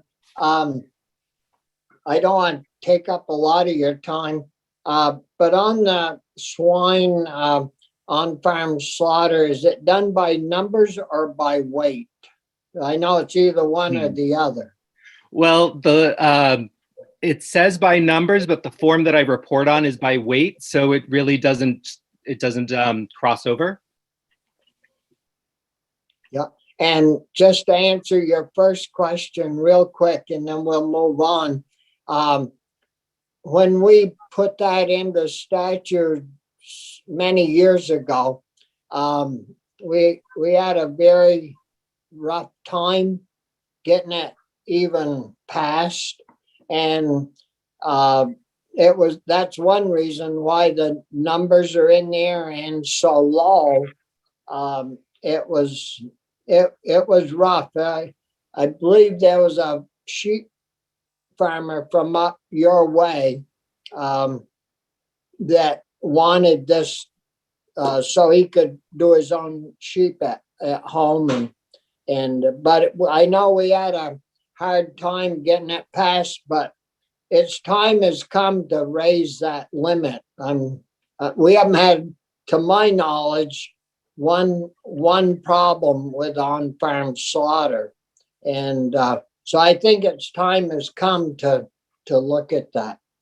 But anyways, I'm sorry, can I ask a question? You said you had a hard time getting it passed, meaning allowing for on-farm slaughter or putting a limit on on-farm slaughter? No, to get it passed. The ag agency and the head of the meat division back at that point in time it was really rough getting them to budge on it, and that has all changed, I think, to some degree at the present time. So, yes. Senator Pearson? Maybe you already said this, Mr. Chair, but the federal government's really uptight about this idea. So, everything we do, if I understand, is sort of tiptoeing around their concerns and trying to stay in compliance with federal law. Thank you. Yes, but anyways, that's something that, we actually really should look at. We on the Senate side did put $500,000 into helping to advance our slaughter facilities so we could increase the output. Some some slaughter facilities are behind a whole year if you wanted to take an animal to a slaughter facility. And so we are beefing that up. Maybe the House, when they get that bill in their committee and the Ag Committee, they could do a little work on the on-farm slaughter, because the issue, it would fit right into our proposal that we're sending over. So anyways, we'll keep an eye out and try to help you with that situation. Alan, no, Jericho now. Yes, hi. Hi. Thank you so much for welcoming us today. My name is Jericho Bicknell. I run Crooked Sapling Farm. Can you hear me okay? Last time I had to shut off. Okay. It's kind of a hit and miss. I'm going to turn off my video. You can hear. I apologize. Okay, so I'll start again. My name is Jericho Bicknell. Thank you so much for letting us come and talk to you today. I run Crooked Sapling Farm in Newark, Vermont, with my husband and our 2 children, Lyra, who's 6, and Amos is 2 years old. We have a small flock, but growing flock of Icelandic sheep that we raise for fleece and for meat. And we have about 80 laying hens, which we sell eggs. And we practice intensive rotational grazing. So in the summer months, every day we're moving animals around about 8 acres of pasture, really trying to do the best we can for the animals and for our land and soil health. It's very important to us. We've also planted many fruit and nut and shade trees throughout the pasture. So none of the fruit trees are bearing yet, but in the next few years, we should start to get some apples and plums and cherries, hopefully, fingers crossed. It's pretty cold up here, but yes, so we're trying to do the best we can for the land and for our animals and for ourselves and our community, growing quality, fresh, nutritious food. This year will be the first year that we're actually trying to sell lamb. So I wanted to speak a little bit about some of the challenges that we have encountered in meat processing today, and in hope that it'll encourage. It sounds like there's a lot of good support for the on-farm slaughter exemption, which is great. So encourage continued and increasing those limits, and also any further efforts to ease the meat processing bottleneck. We have had a lot of interest from our community in buying lamb from us, but many people hesitant to commit to a whole animal. So the first thing I looked into was trying to do retail and have our animals slaughtered at an inspected facility, but quickly found that everywhere is booked up through 2022. And we are on a waiting list. But in the meantime, we still have to have a plan for slaughtering our animals in case we don't get in to the slaughterhouse. So we are planning to do on-farm slaughter, but even with that, the butchers near us are all also incredibly busy and booked, the custom butchers. And so the only date we had to have a date of August 20th to do our slaughtering, which is much earlier than we would normally. That's about 1 or 2 months earlier than we would normally slaughter. So it means our carcass weights are going to be lower than we would hope. yeah, so that's our experience. And I'm so grateful that there is an on-farm slaughter personal use exemption that allows us to even sell any of our meat this year. And I just hope that that this can continue in the future, and also further efforts to, like Senator Starr mentioned, increasing the retail, the capacity, the slaughterhouse capacity, or other ways of easing that bottleneck in the state. So thank you again so much. Yeah. Well, thank you. Thank you, Jericho. We're getting an echo or something. And hopefully the $500,000 we put into the slaughter facility on the Senate side, hopefully by this fall, it may open up some slaughter facilities to do some advanced machinery expansion, and there's also money there to help with at VTC to set up a training program for meat processing. But if you had an itinerant slaughterer, if you could find one of those folks to come to your farm, that would probably get you out of a bind for this year. But good luck to you. And if we can help, get hold of Caroline or Maddie, and that's what we're in Montpelier for, is to help you folks. Alan Rites, Director of Public and Governmental Affairs at Hanover Co-op. I see you, Alan. Good morning. My thanks to you, both chairs and members of each committee. A quick introduction for those who are vaguely familiar with the Hanover Co-op food stores. Hanover is a New Hampshire name, but we very much have some strong and deep Vermont roots. We were founded in 1936. We're among the oldest food co-ops in the United States. Adamant Co-op is a few months older than we are.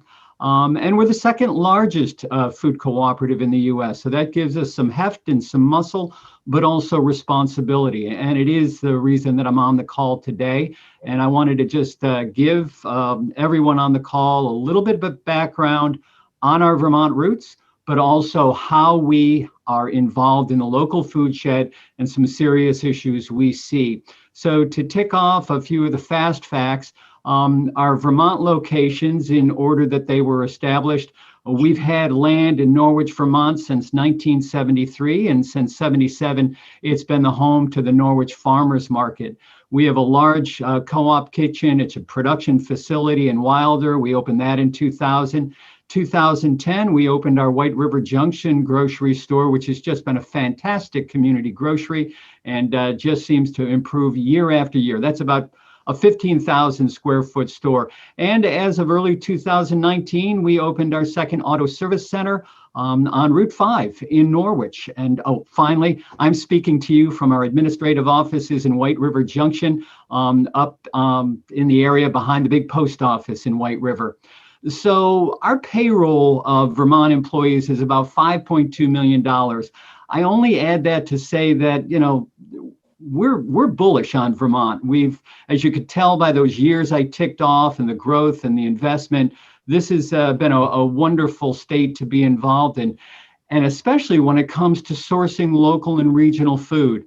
This business spends about $16.5 million within a 100-mile radius with small producers, farmers, specialty food makers, cheese makers. About 2/3 of that money is spent in Vermont. Vermont is just a vibrant sector of hardworking people that bring great products. Let's fast forward to this pandemic that we've all dealt with. Over the years, we have made that commitment to local and regional agriculture, and it paid off when the pandemic hit, because we were already sourcing from local meat suppliers and poultry producers. But when the pandemic hit, everything changed. But when small independent grocers like ours, and even though we're an $85 million business, we're still small in the big world, we were able to have the muscle to quickly check and have secondary and third level relationships. And that's important when you've got a food shed that's vibrant. About 12 years ago, we really were suffering from the bottleneck in the meat processing industry. So a store like ours is able to refurbish our meat cutting rooms. We have full service butcher shops in our stores. So we changed it so we could bring in hanging weight of lamb, pork, beef, and we always cut down from primals, grinding everything from whole cuts. And so we were able to alleviate some of the bottleneck. You know, it helps a farmer and other distributors to help us bring in a hanging weight of something, and that helps. But the bottleneck is still so critical. And when we think of those small producers out there, as Jericho had just met, or it might have been Jericho mentioned, the processing elements, you know, there's only so much we can do. Right now, in my role, I'm working with rural Vermont, VTC, Vermont Sustainable Job Funds, in some very early conversations of how we can help with apprenticeships or help with just supporting the idea of training and adding our voice to this important job. NOFA Vermont is just been such a strong partner, as has New England Farmers Union and Vital Communities. So where does this all take us to? Training and career opportunities, as well as the processing plants. These are interconnected. There's no way around them. You know, as I said, we're a big store. We're able to refurbish a back room, but a lot of the smaller food co-ops and the small independent grocers, they're not in that position, but they would gladly promote and offer more local products from Vermont when it comes to our livestock and poultry farmers. So my ask from all of you is actually an offer. I'm in a position to add our voice, and my sleeves are rolled up. So I would say when it comes to legislation or insights from a retailer perspective, I'm here, I'm at the table, and I look forward to supporting anything we can do to strengthen the food shed, whether a product ever comes through our doors or not. It's our responsibility to be part of this conversation, and I thank you for letting me be part of this one today.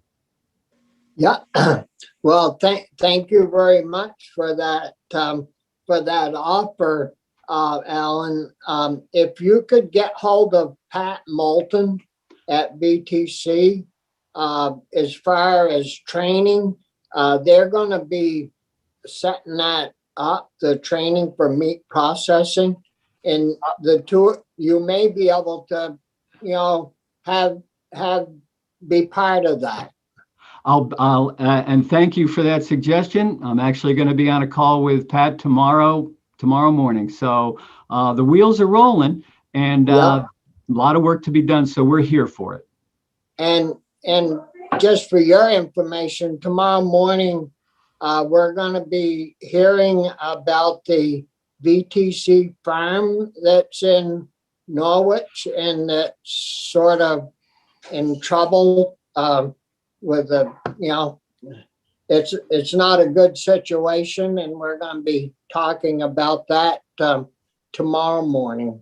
So hopefully something good will come from that. And I hope so. And there's we know of a few other vendors that bring their material to our back door who are also in some very difficult situations. Yeah. Next is Heidi Coppertine.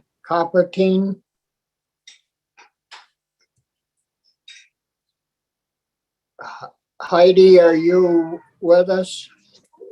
Senator Starr, we didn't get full confirmation that Heidi was going to be joining us, so she may not be here, and I don't see her. So you can probably move on to the next person. Evan Holt. Hello, my name is Evan Hoyt, and I'm very grateful to be here with you all. Thanks for the opportunity. I'm calling from Huntington, Vermont. I am a part of Brushbrook Community Farm and Bakery. Our farm functions really differently than most, so it has unique challenges and interactions with state policy. I hope to introduce the project and talk about some specifics of where it interacts with state policy. These include current legislation around employment law, as well as the on-farm slaughter legislation we've been discussing, and raw milk production. Those are a few particular challenges. So Brushbrook is an experiment in alternative modes of food production. We seek to offer reparations to the more than human world, and the main way we do that is by building relationship. We attempt to build relationship by offering food as a gift. So instead of transaction as the atomic unit of transfer, gift offers a way to move food or equipment or even labor and money in ways that, in our experience, has a great capacity to strengthen relationships and allow goods to flow to where they're needed the most. So we are a farm and a bakery, and we do the work of food production, but we do not sell anything. For example, the soup we make from the bodies of our grass-fed cows and local vegetables is offered at no charge. After all, we receive the beef and the broth at no charge, and they were made possible by an abundance of grasses, which in turn grew from freely given sunlight and rains. So we see our work as farmers as participant in this massive flow of food and energy. I recognize that this may seem far-fetched or extreme. In some ways, though, we see what we do as doing what humans have done the world over in times before markets were imposed upon cultures and people who celebrate generosity and discourage accumulation. A result of our first year of this work is a thriving community of growers and eaters. Our farm functions in some ways a lot like a regional food hub, but entirely based on gift. Without the challenges or stigmas associated with food shelves, nor the cost prohibitiveness of organic farm stands, we've been able to distribute measureless bread and soup to our neighbors. The community in turn has supported us, giving us financial gifts enough to keep the lights on, buy the wheat that's milled for the bread, and pay a few of the farmers a humble stipend. We're also able to persist financially by not owning or renting any land. Just like we glean vegetables from nearby farms, we glean unused pastures and greenhouses in Huntington Valley with permissions from the landowners to make use of what's otherwise fallow. In many ways, Vermont state agricultural policy has enabled us to do the work we love. And I'm grateful for each of you for your work and for your role in that. In some other ways, projects like ours have some unique hurdles to jump. For example, employment law, which is based upon preventing capitalist exploitation, is designed to ensure employee wellness, but actually prevents us from having the relationship to our working community that we seek. The contractual transactional employer-employee relationship is not what we're trying to replicate, but current law demands that the stipends we use to keep the gift economy running result in that dynamic. The opportunity to one day opt out of those requirements in order to maintain that gift-based volunteer relationship would be of huge service to our community. Secondly, on-farm slaughter restrictions prevent us from having the relationships with the animals that we feel we owe them. The law prohibits farmers from participating in the slaughter, despite the farmer's lifelong relationship with and care for the animal. While a provision for sharing with non-paying guests allow us to share the meat in some capacity, restrictions on gifting the goods is a hindrance to us.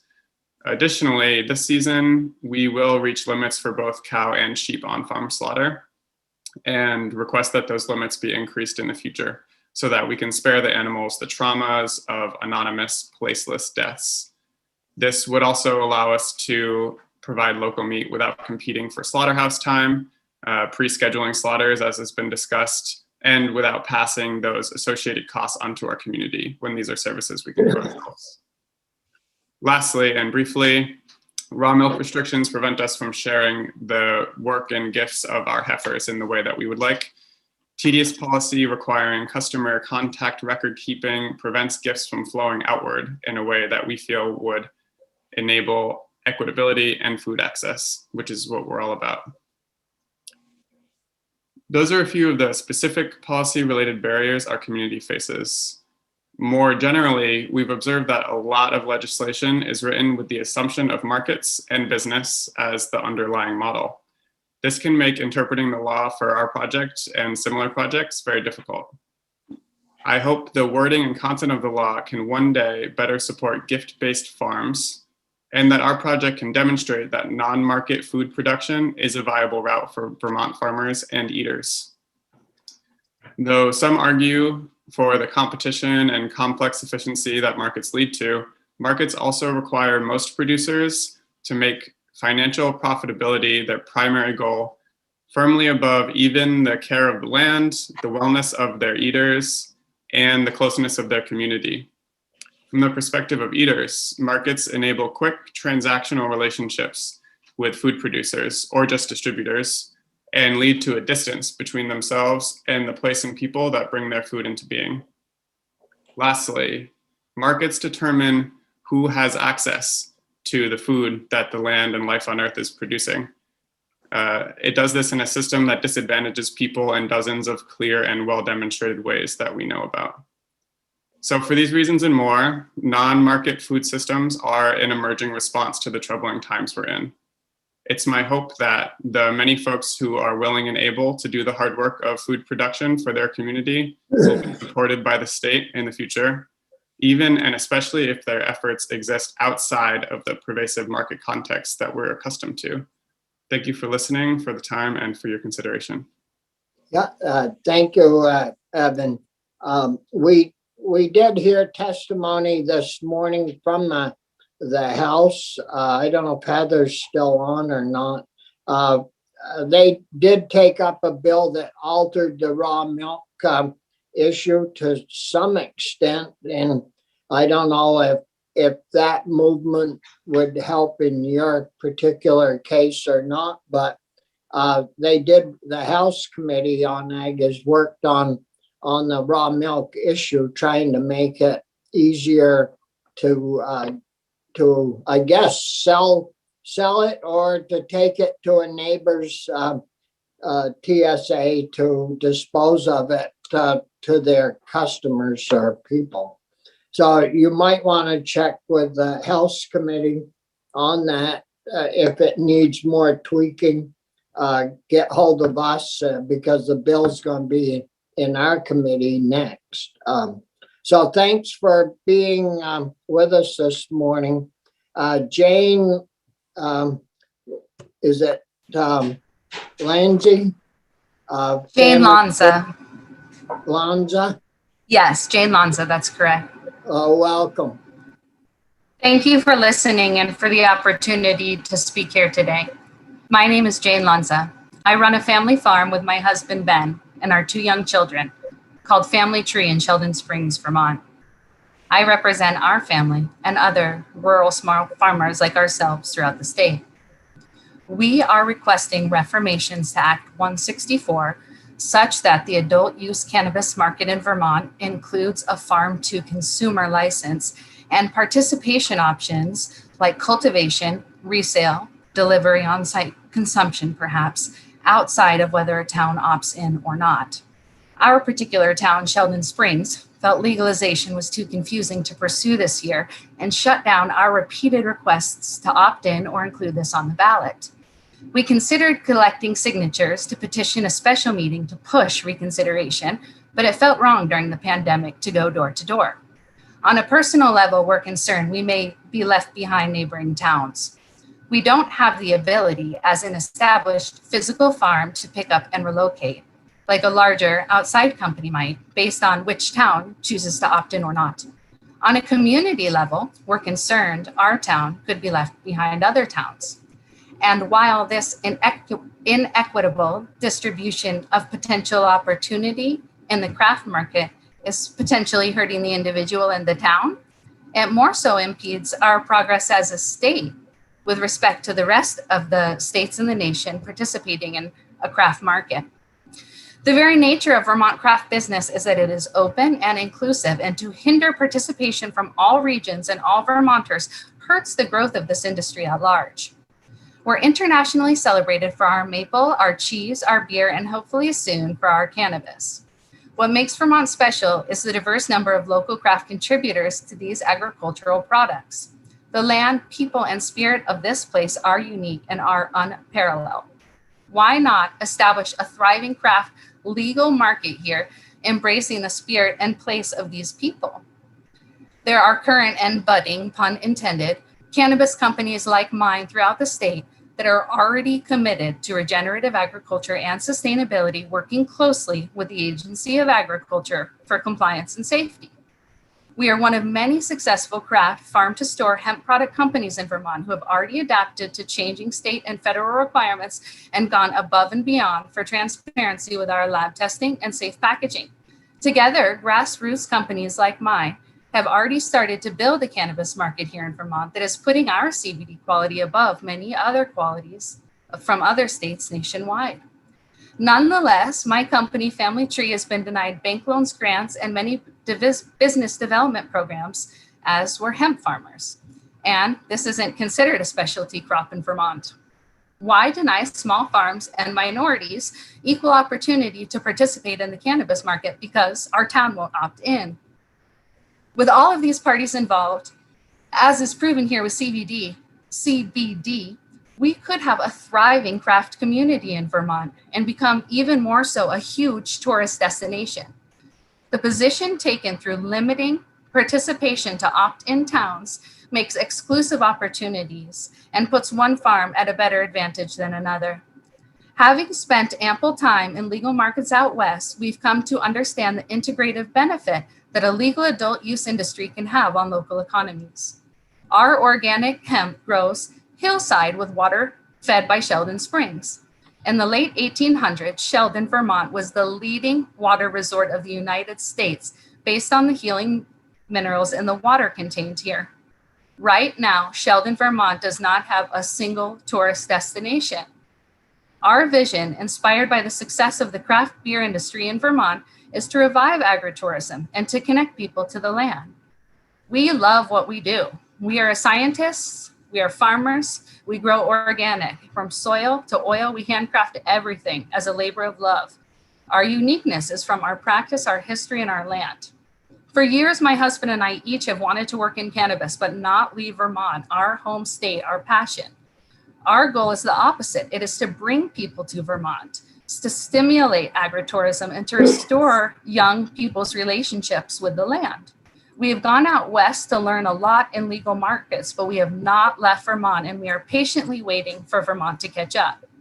We launched our CBD product line during COVID, a global pandemic, not realizing that would be the case. And despite the downturn in the economies throughout the world and locally, our hemp farm is profitable and it's growing fast. My husband and I have left behind our career in engineering and wellness to pursue our dream of buying our family farm and being good stewards of the land for our children. We do not want to return to jobs where we're forced to commute out of rural Vermont, put our children in daycare with limited options, and give up on this dream of caring for our family farm because there's no opportunity for us to participate in the legal cannabis market, where in other places it shows that CBD just gets left behind THC. We would love to see direct avenues for small businesses with quality processes and products to succeed in the legal cannabis industry. We are requesting that the Vermont adult use market include a direct farm to consumer license with consideration for farms reselling their crop, perhaps delivering or on-site consumption. Small Vermont farms and CBD companies deserve participation outside of whether their town opts in or not. Thank you for your consideration and thank you for listening. Yeah, thank you, Jane. I'll call on our Vice Chair of Senate Ag, Senator Pearson. Maybe you can give a little overview of where we've been, Chris. Yeah, well, just one point. I mean, I agree with a lot of what Jane's saying, not all of it, but just to make sure it's clear, the towns opting in. First of all, the Senate, that was not our position. We didn't want that at all. It was part of the compromise with the governor and the House. But the only piece of the possession stream in the cannabis world that requires an affirmative town vote is having a store.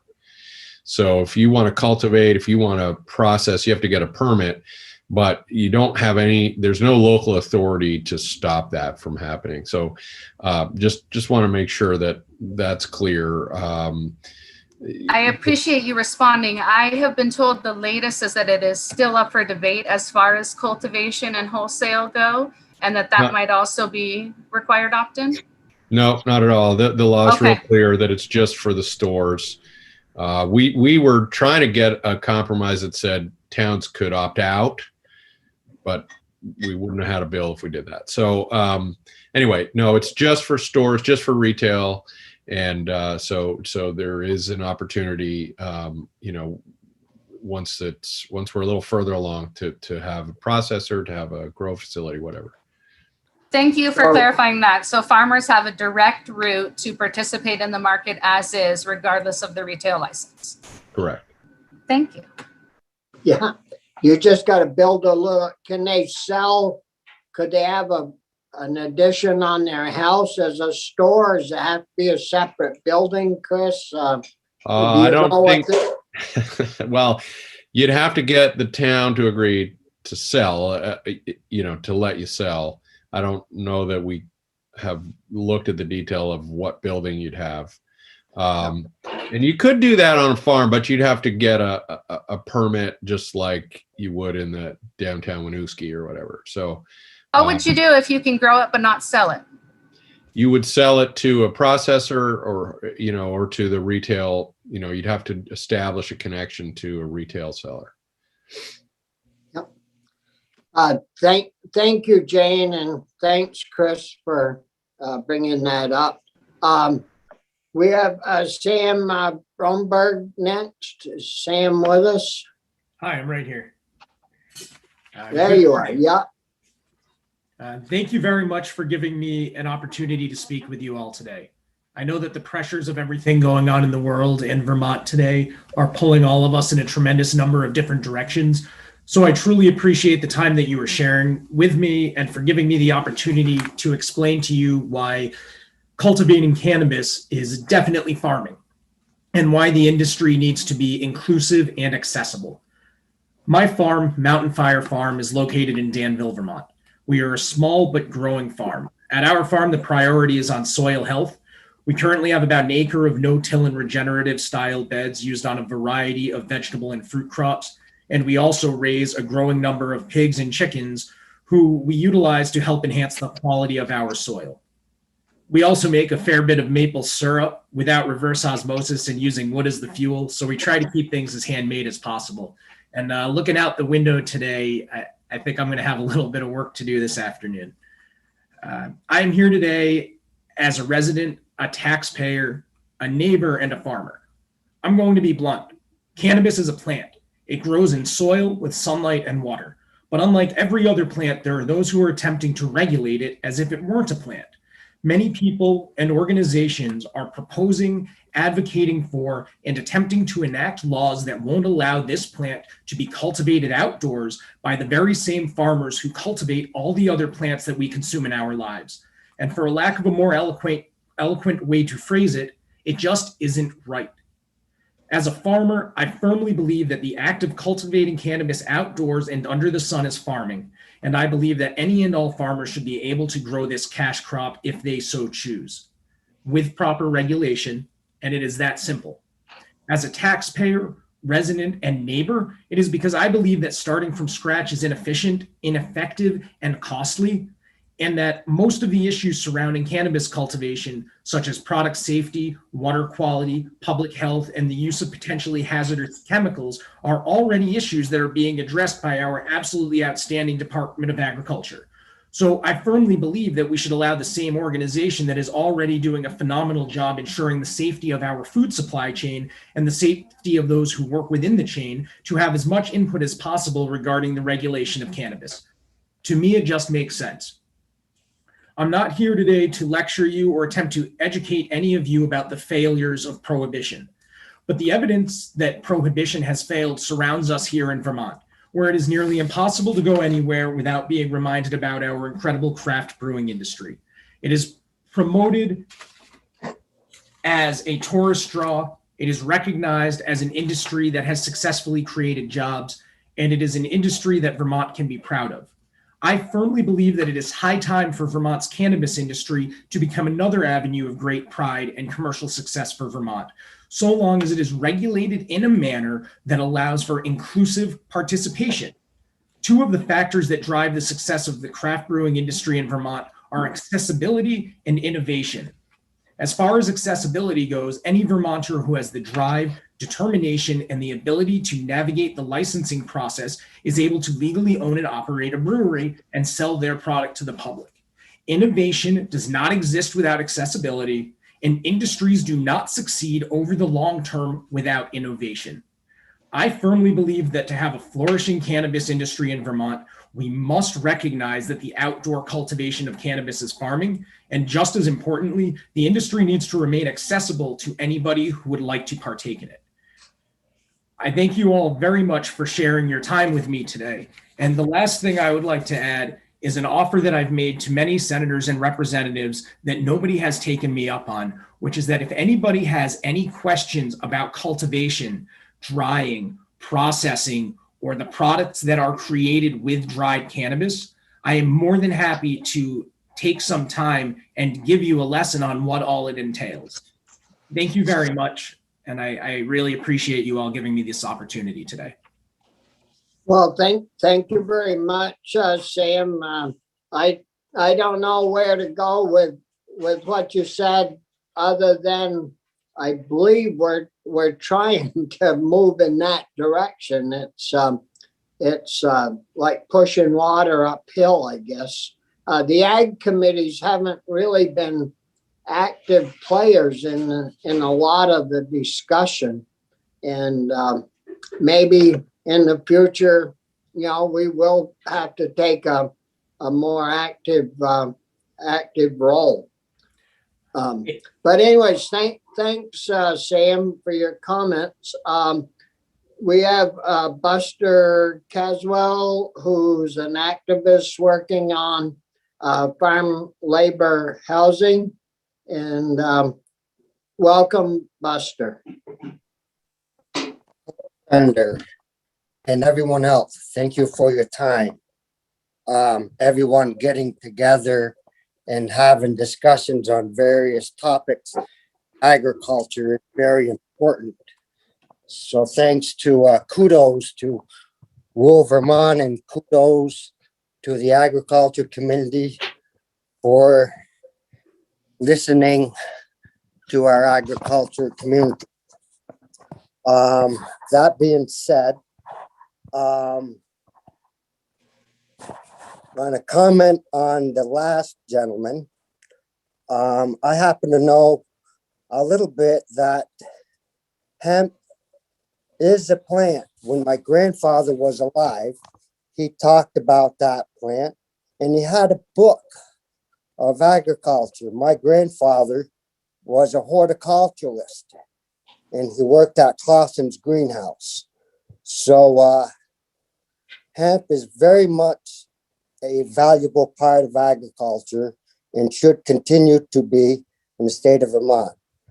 So anyways, my main subject has been for the last few years has been the advocacy and folks learning opportunities that are available and should be considered throughout the state.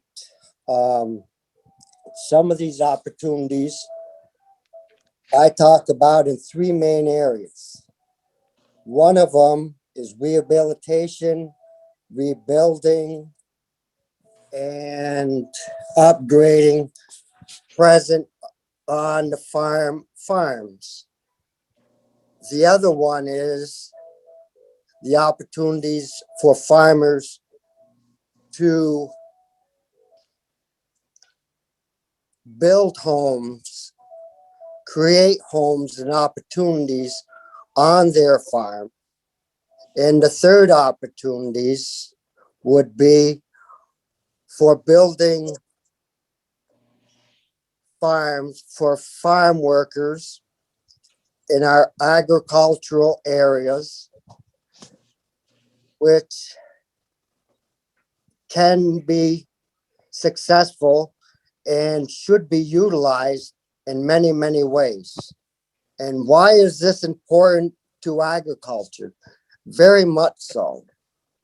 I read a little bit of the great work the Ag Department report in there, and parts of that report, there's priority strategies.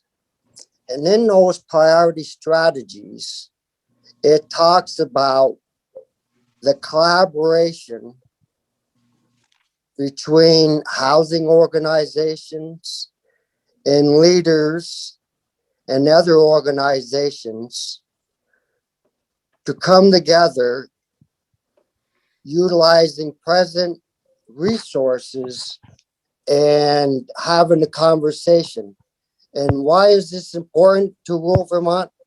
Let me read from you just a little bit, and this can be found on the Vermont Affordable Housing Coalition's website. Okay. We all know our agricultural workforce has many challenges and it needs to grow. And part of the reason is Vermont is very rural. And in that website, it says Vermont has the second largest affordability gap for renters of any state in the nation. So that's out of 50 states.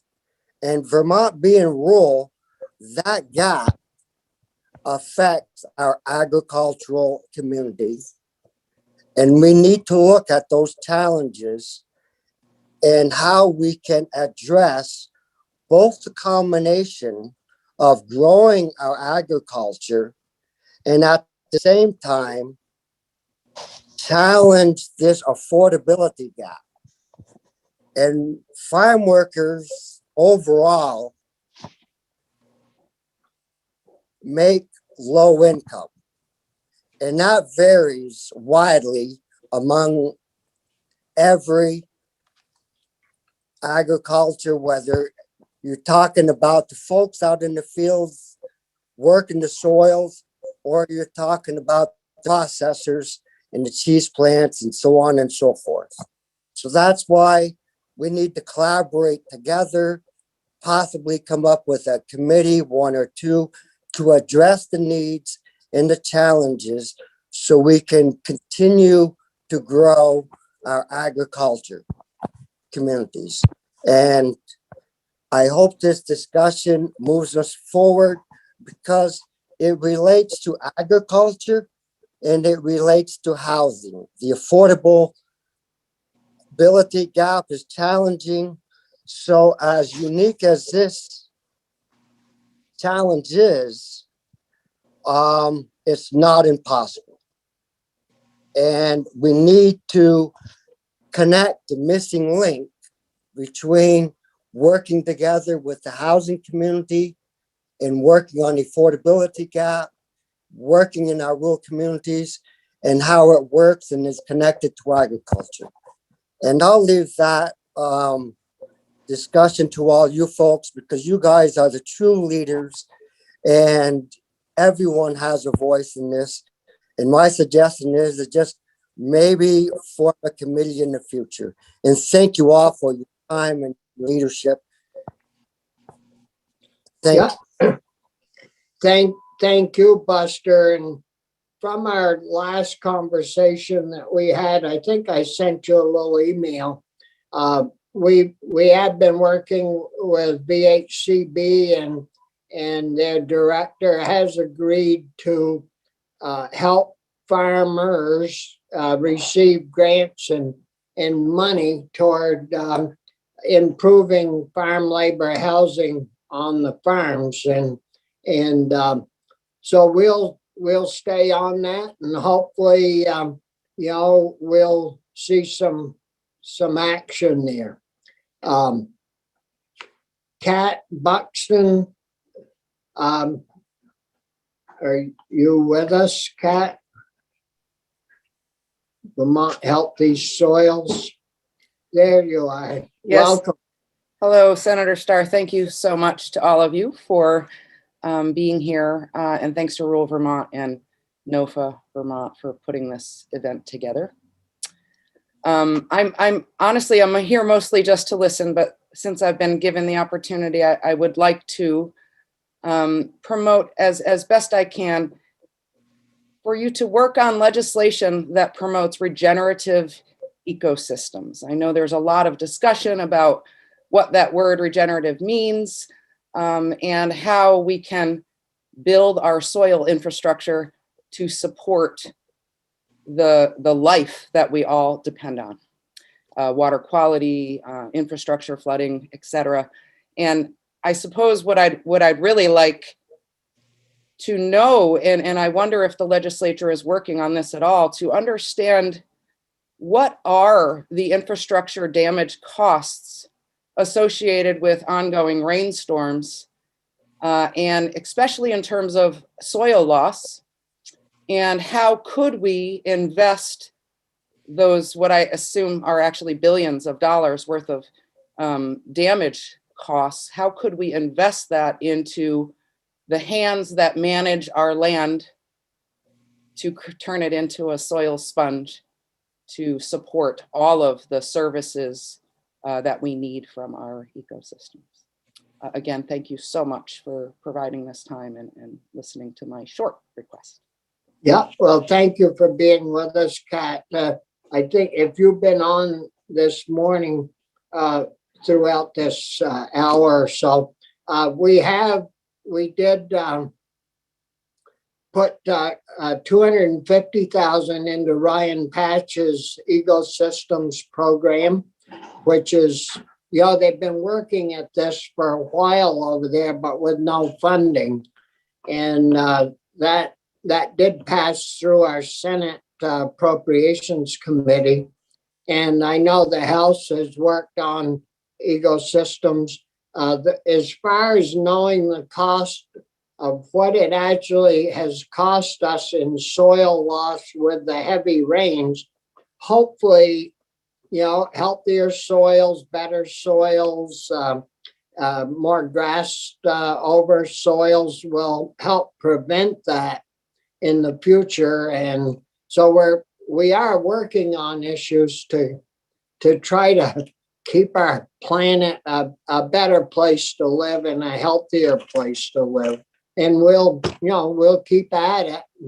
And with the help of, folks like yourself and others on the call, it works. We can get a little money and move forward. So thank all of you for your hard work.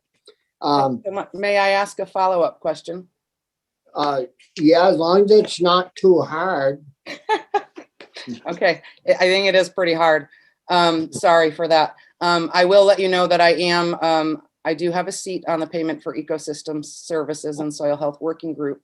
And I'm delighted that the Vermont Ecosystem Stewardship Program is getting some funding. I think that must be what you're talking about. That's wonderful. Yeah. I'm really interested in connecting the economic impacts with ecological treatment. And I've yet to see the cost of these storms. And I just wonder, is there an agency that is responsible for, and is it a question we even ask? How much do these storms cost us, and can we project that future damage and think about savings?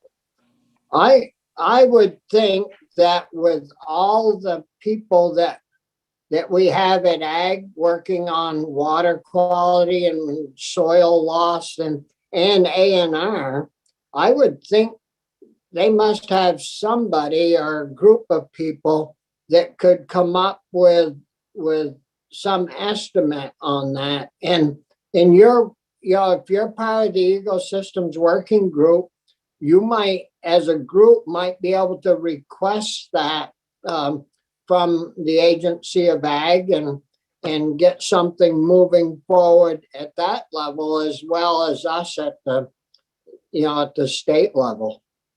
So no, it would be good to have those numbers. Janice Rinkley. Janice let us know she ended up not being able to make it, so we can go to Suzanne. And Suzanne Long. Suzanne has computer problems and can't get online either. I'm glad it's not us chasing people away. I'm here. I just have to get on. Yep. Here we Oh, are. you are. You made it. I did. And the phone's ringing and I don't know. Okay. Well, welcome. Yeah, internet issues. There's another topic, huh? Yeah, you're the only one that's ever had a problem with that. Thank you very much for giving me this opportunity. My name is Suzanne Long, and my husband and I run Luna Blue Farm. I noticed in Alan's talk when he was on line there, he had an old picture of Tim and I on his desk from the co-op there. That was a little blast from the past. Tim and I have been farming organically since 1989. We started in New Hampshire, sorry to say.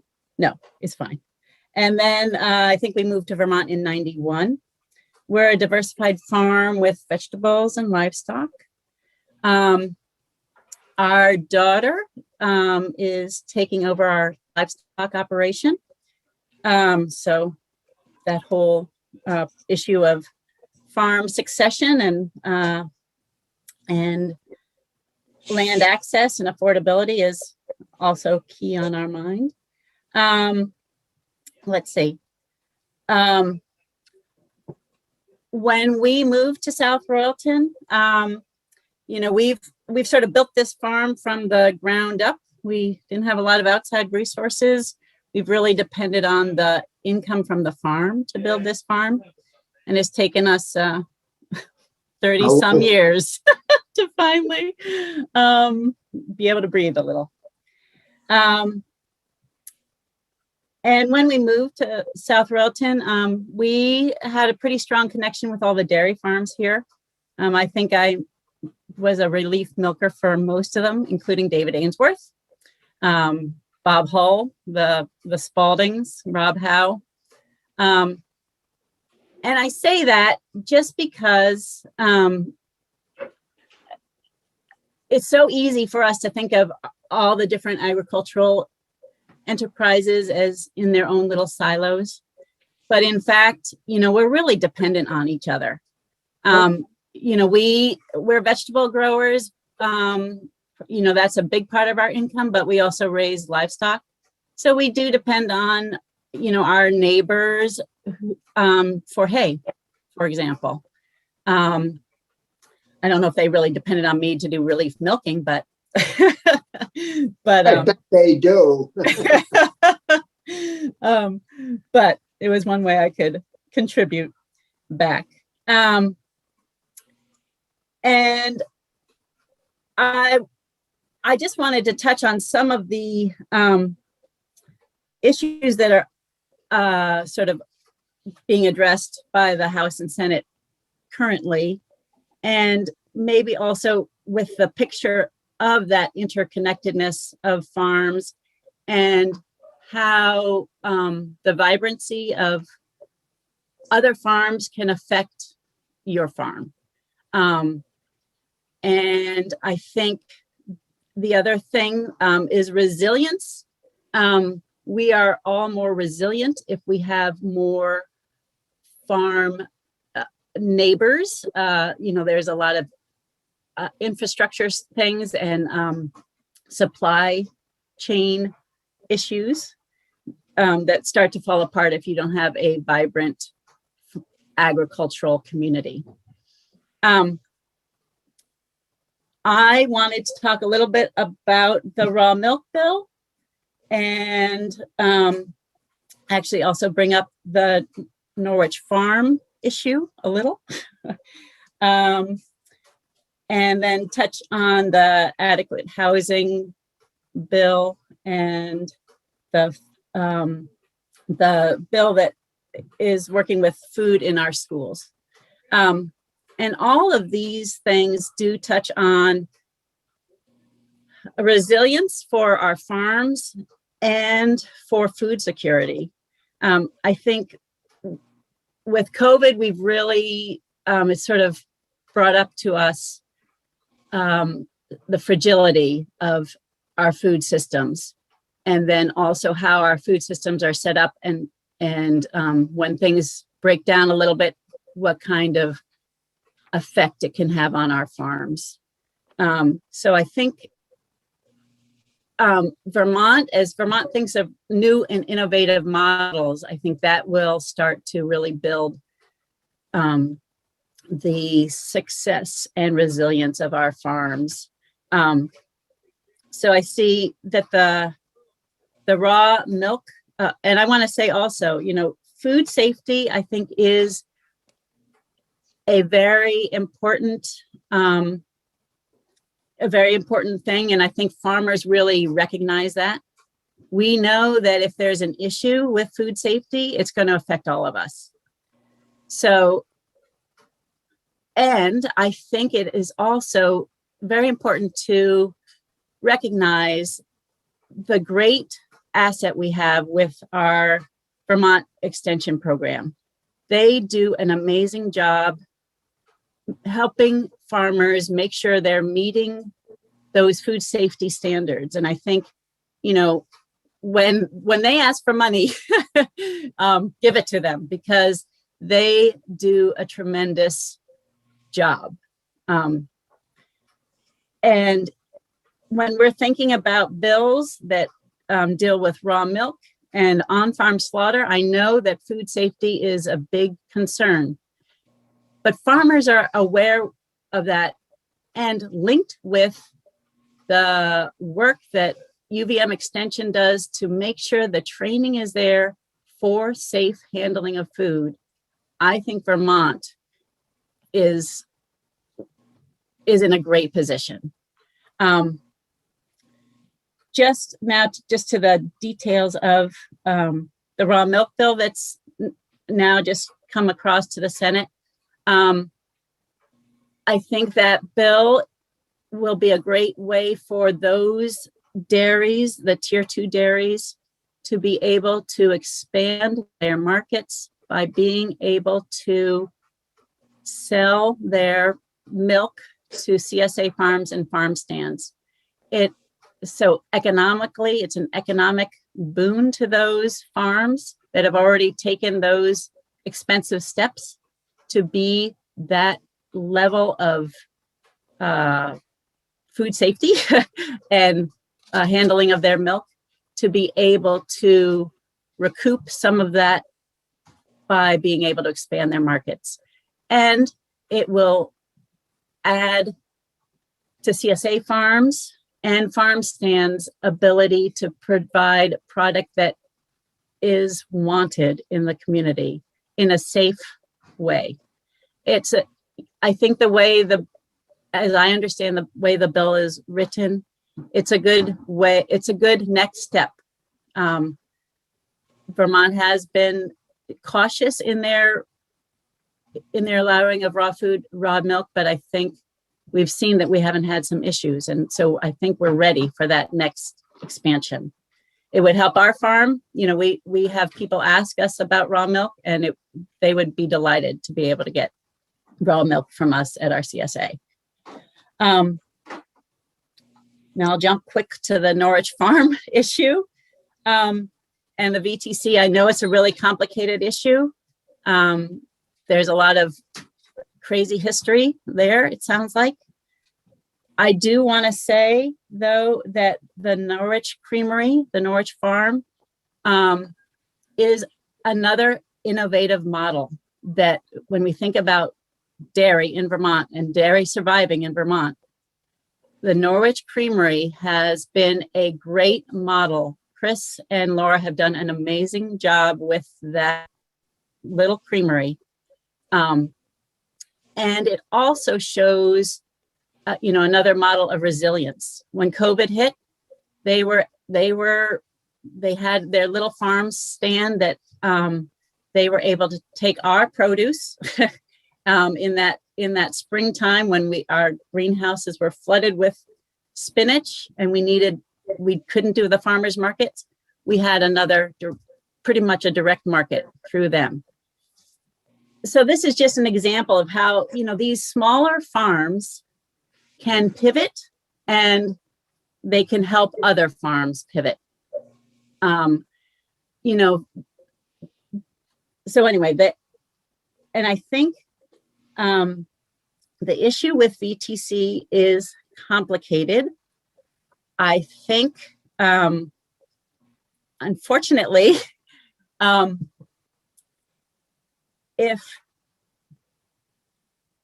VTC was gifted that land and they are not willing to work with Laura and Chris, who they brought to that place with a 5-year contract. And Laura and Chris have built that business, and they are trying to work with VTC to be able to buy that infrastructure that the state and the federal government has put lots of money in building up, through grants. That's our taxpayer dollars. We've built up this great little infrastructure in Norwich, Vermont. And as I understand it, VTC just wants to be able to sell that at market prices for development.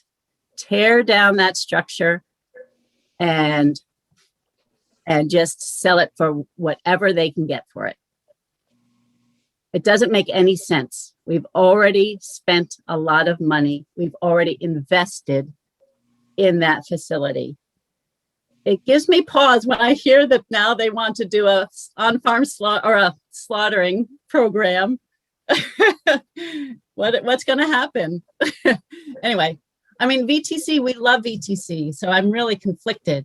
We want VTC to survive, but I really don't know what's happening here in terms of VTC as a training place for agriculture that is then not supporting an entity. So I think it's a complicated issue, but I think as a local farmer, knowing what this creamery has done to enrich the local food economy in the Upper Valley,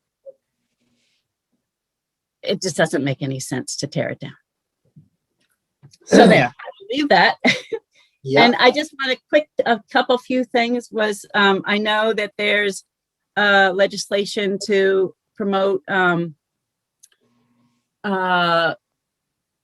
school lunch programs, support school lunch programs. And one of that part is to fund schools to be able to buy from local farms. And I know we've done that in the past, maybe, 8 years ago, there was some pretty good funding for schools to be able to buy from local farms. And that really enabled us and other local farms to do a lot more with schools on a regular basis. A lot of farms support the schools and they want to help schools have good food for the kids, and they end up donating food. And that works sort of, but it's not always what the school needs when the school needs it. So I think, if we could figure out a way to enable schools to more easily purchase food locally, that will help farms, it will help schools, and that whole connection with schools and farms. I've been involved with Farm to School forever. That's the problem. I've been farming too long. I have too many feet in different things. And then just another quick thing is that I don't know what the bill is, but I know there's a talk about adequate livestock housing.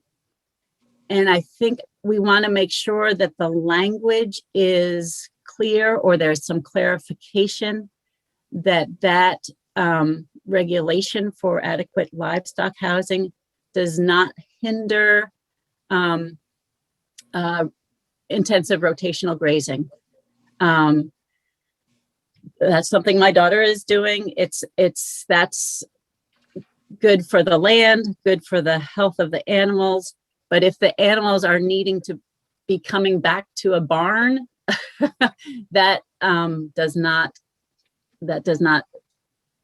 always work for the kind of grazing that we're doing to build the soils. Back to Kat, and those are some of the things that are really building soils, sequestering carbon, and all those great things that we want to be doing. I could talk about many other things, but I'm not going to. Well, someday when it's slow, Jesse, we'll call you and you keep us filled in. But thank you very much for all that you've given us. And we, as far as the Norwich farm, we just heard about what was transpiring there day before yesterday. And as I said earlier, we've got the president of VTC coming in tomorrow, as well as somebody from the Upper Valley Land Trust and somebody from the citizens group, I hope, that's trying to save that. But I certainly agree with your opinion on that farms and what's there.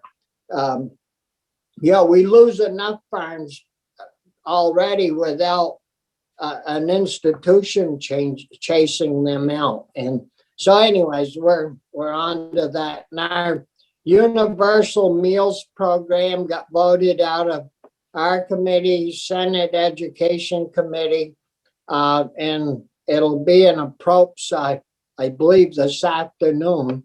And hopefully we'll move that forward. And there is a provision in there for schools to buy from local farmers. And so anyways, we're doing that. And we got to run because we've got another meeting at 12:30 and we still got Jesse. Is Jesse with us? I am. Good morning. Can you hear me? Yes. Good morning. Thank you for hearing me this morning. My name is Jesse Lucas. I own operate a farm in Charlotte, Vermont.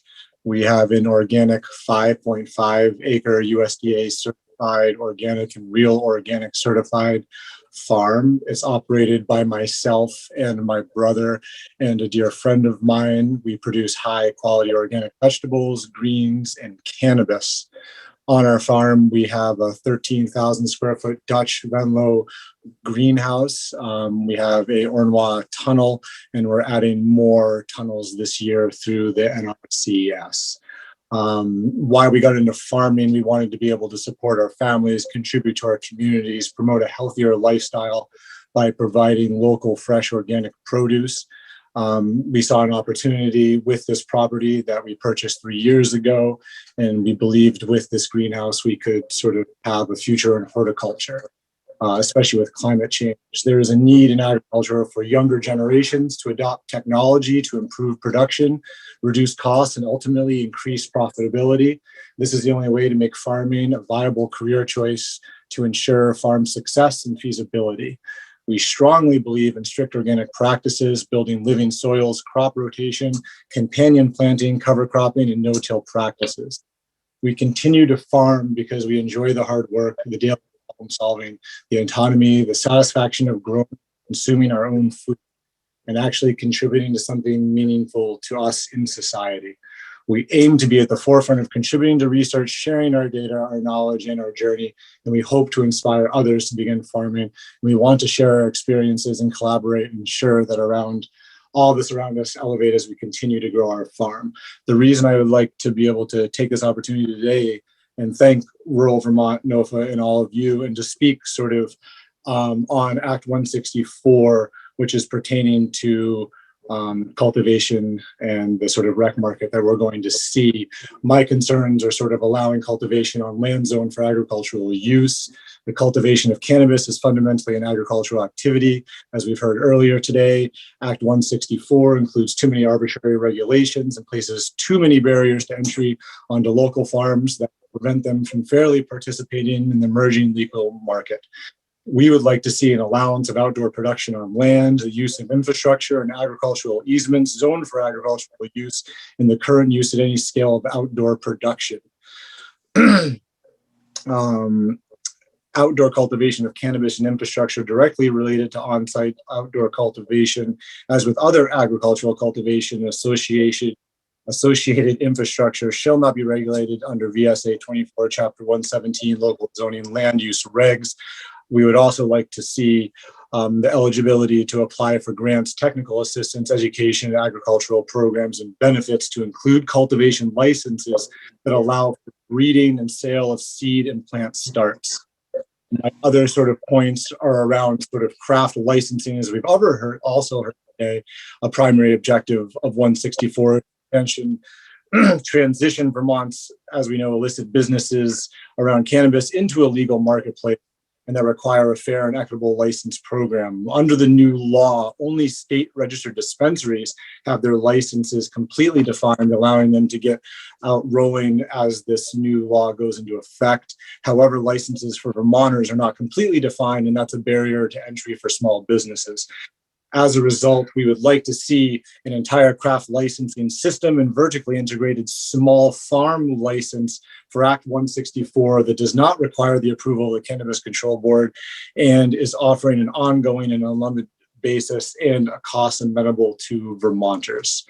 Craft licenses include a cultivation, retail processor, wholesaler, delivery license, and more. The craft license application should be differentiated from non-craft license applications by fewer requirements, a less onerous practice, and a more affordable cost, which would be fixed in the price. There should be no limitations on the number of craft license holders in the state.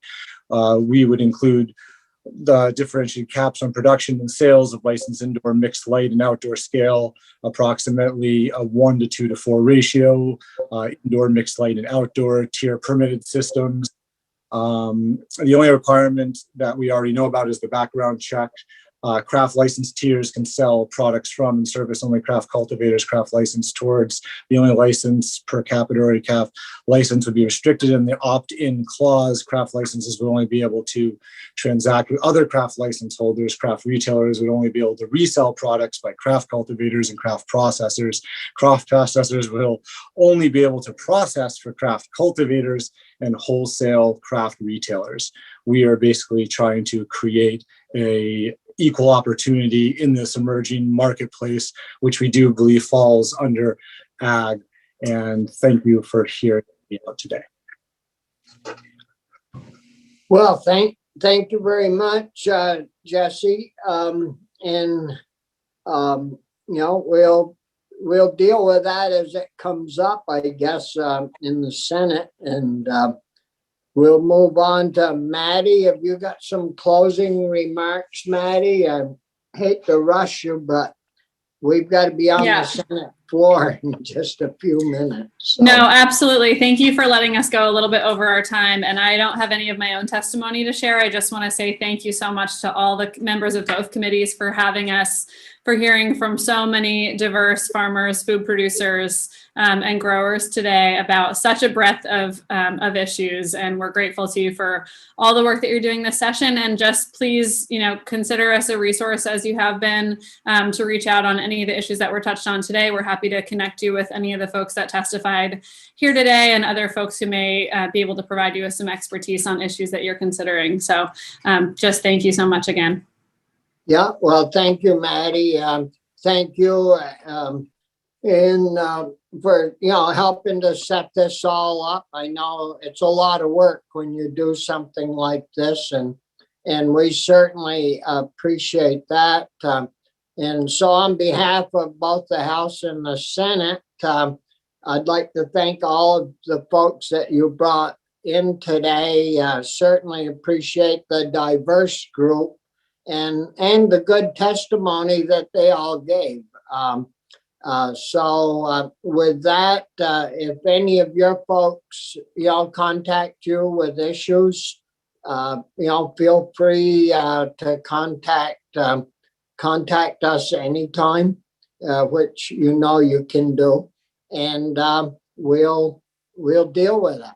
So thank you, committee members from the House and my fellow senators. And on our side, we'll see you in a few minutes at the next meeting.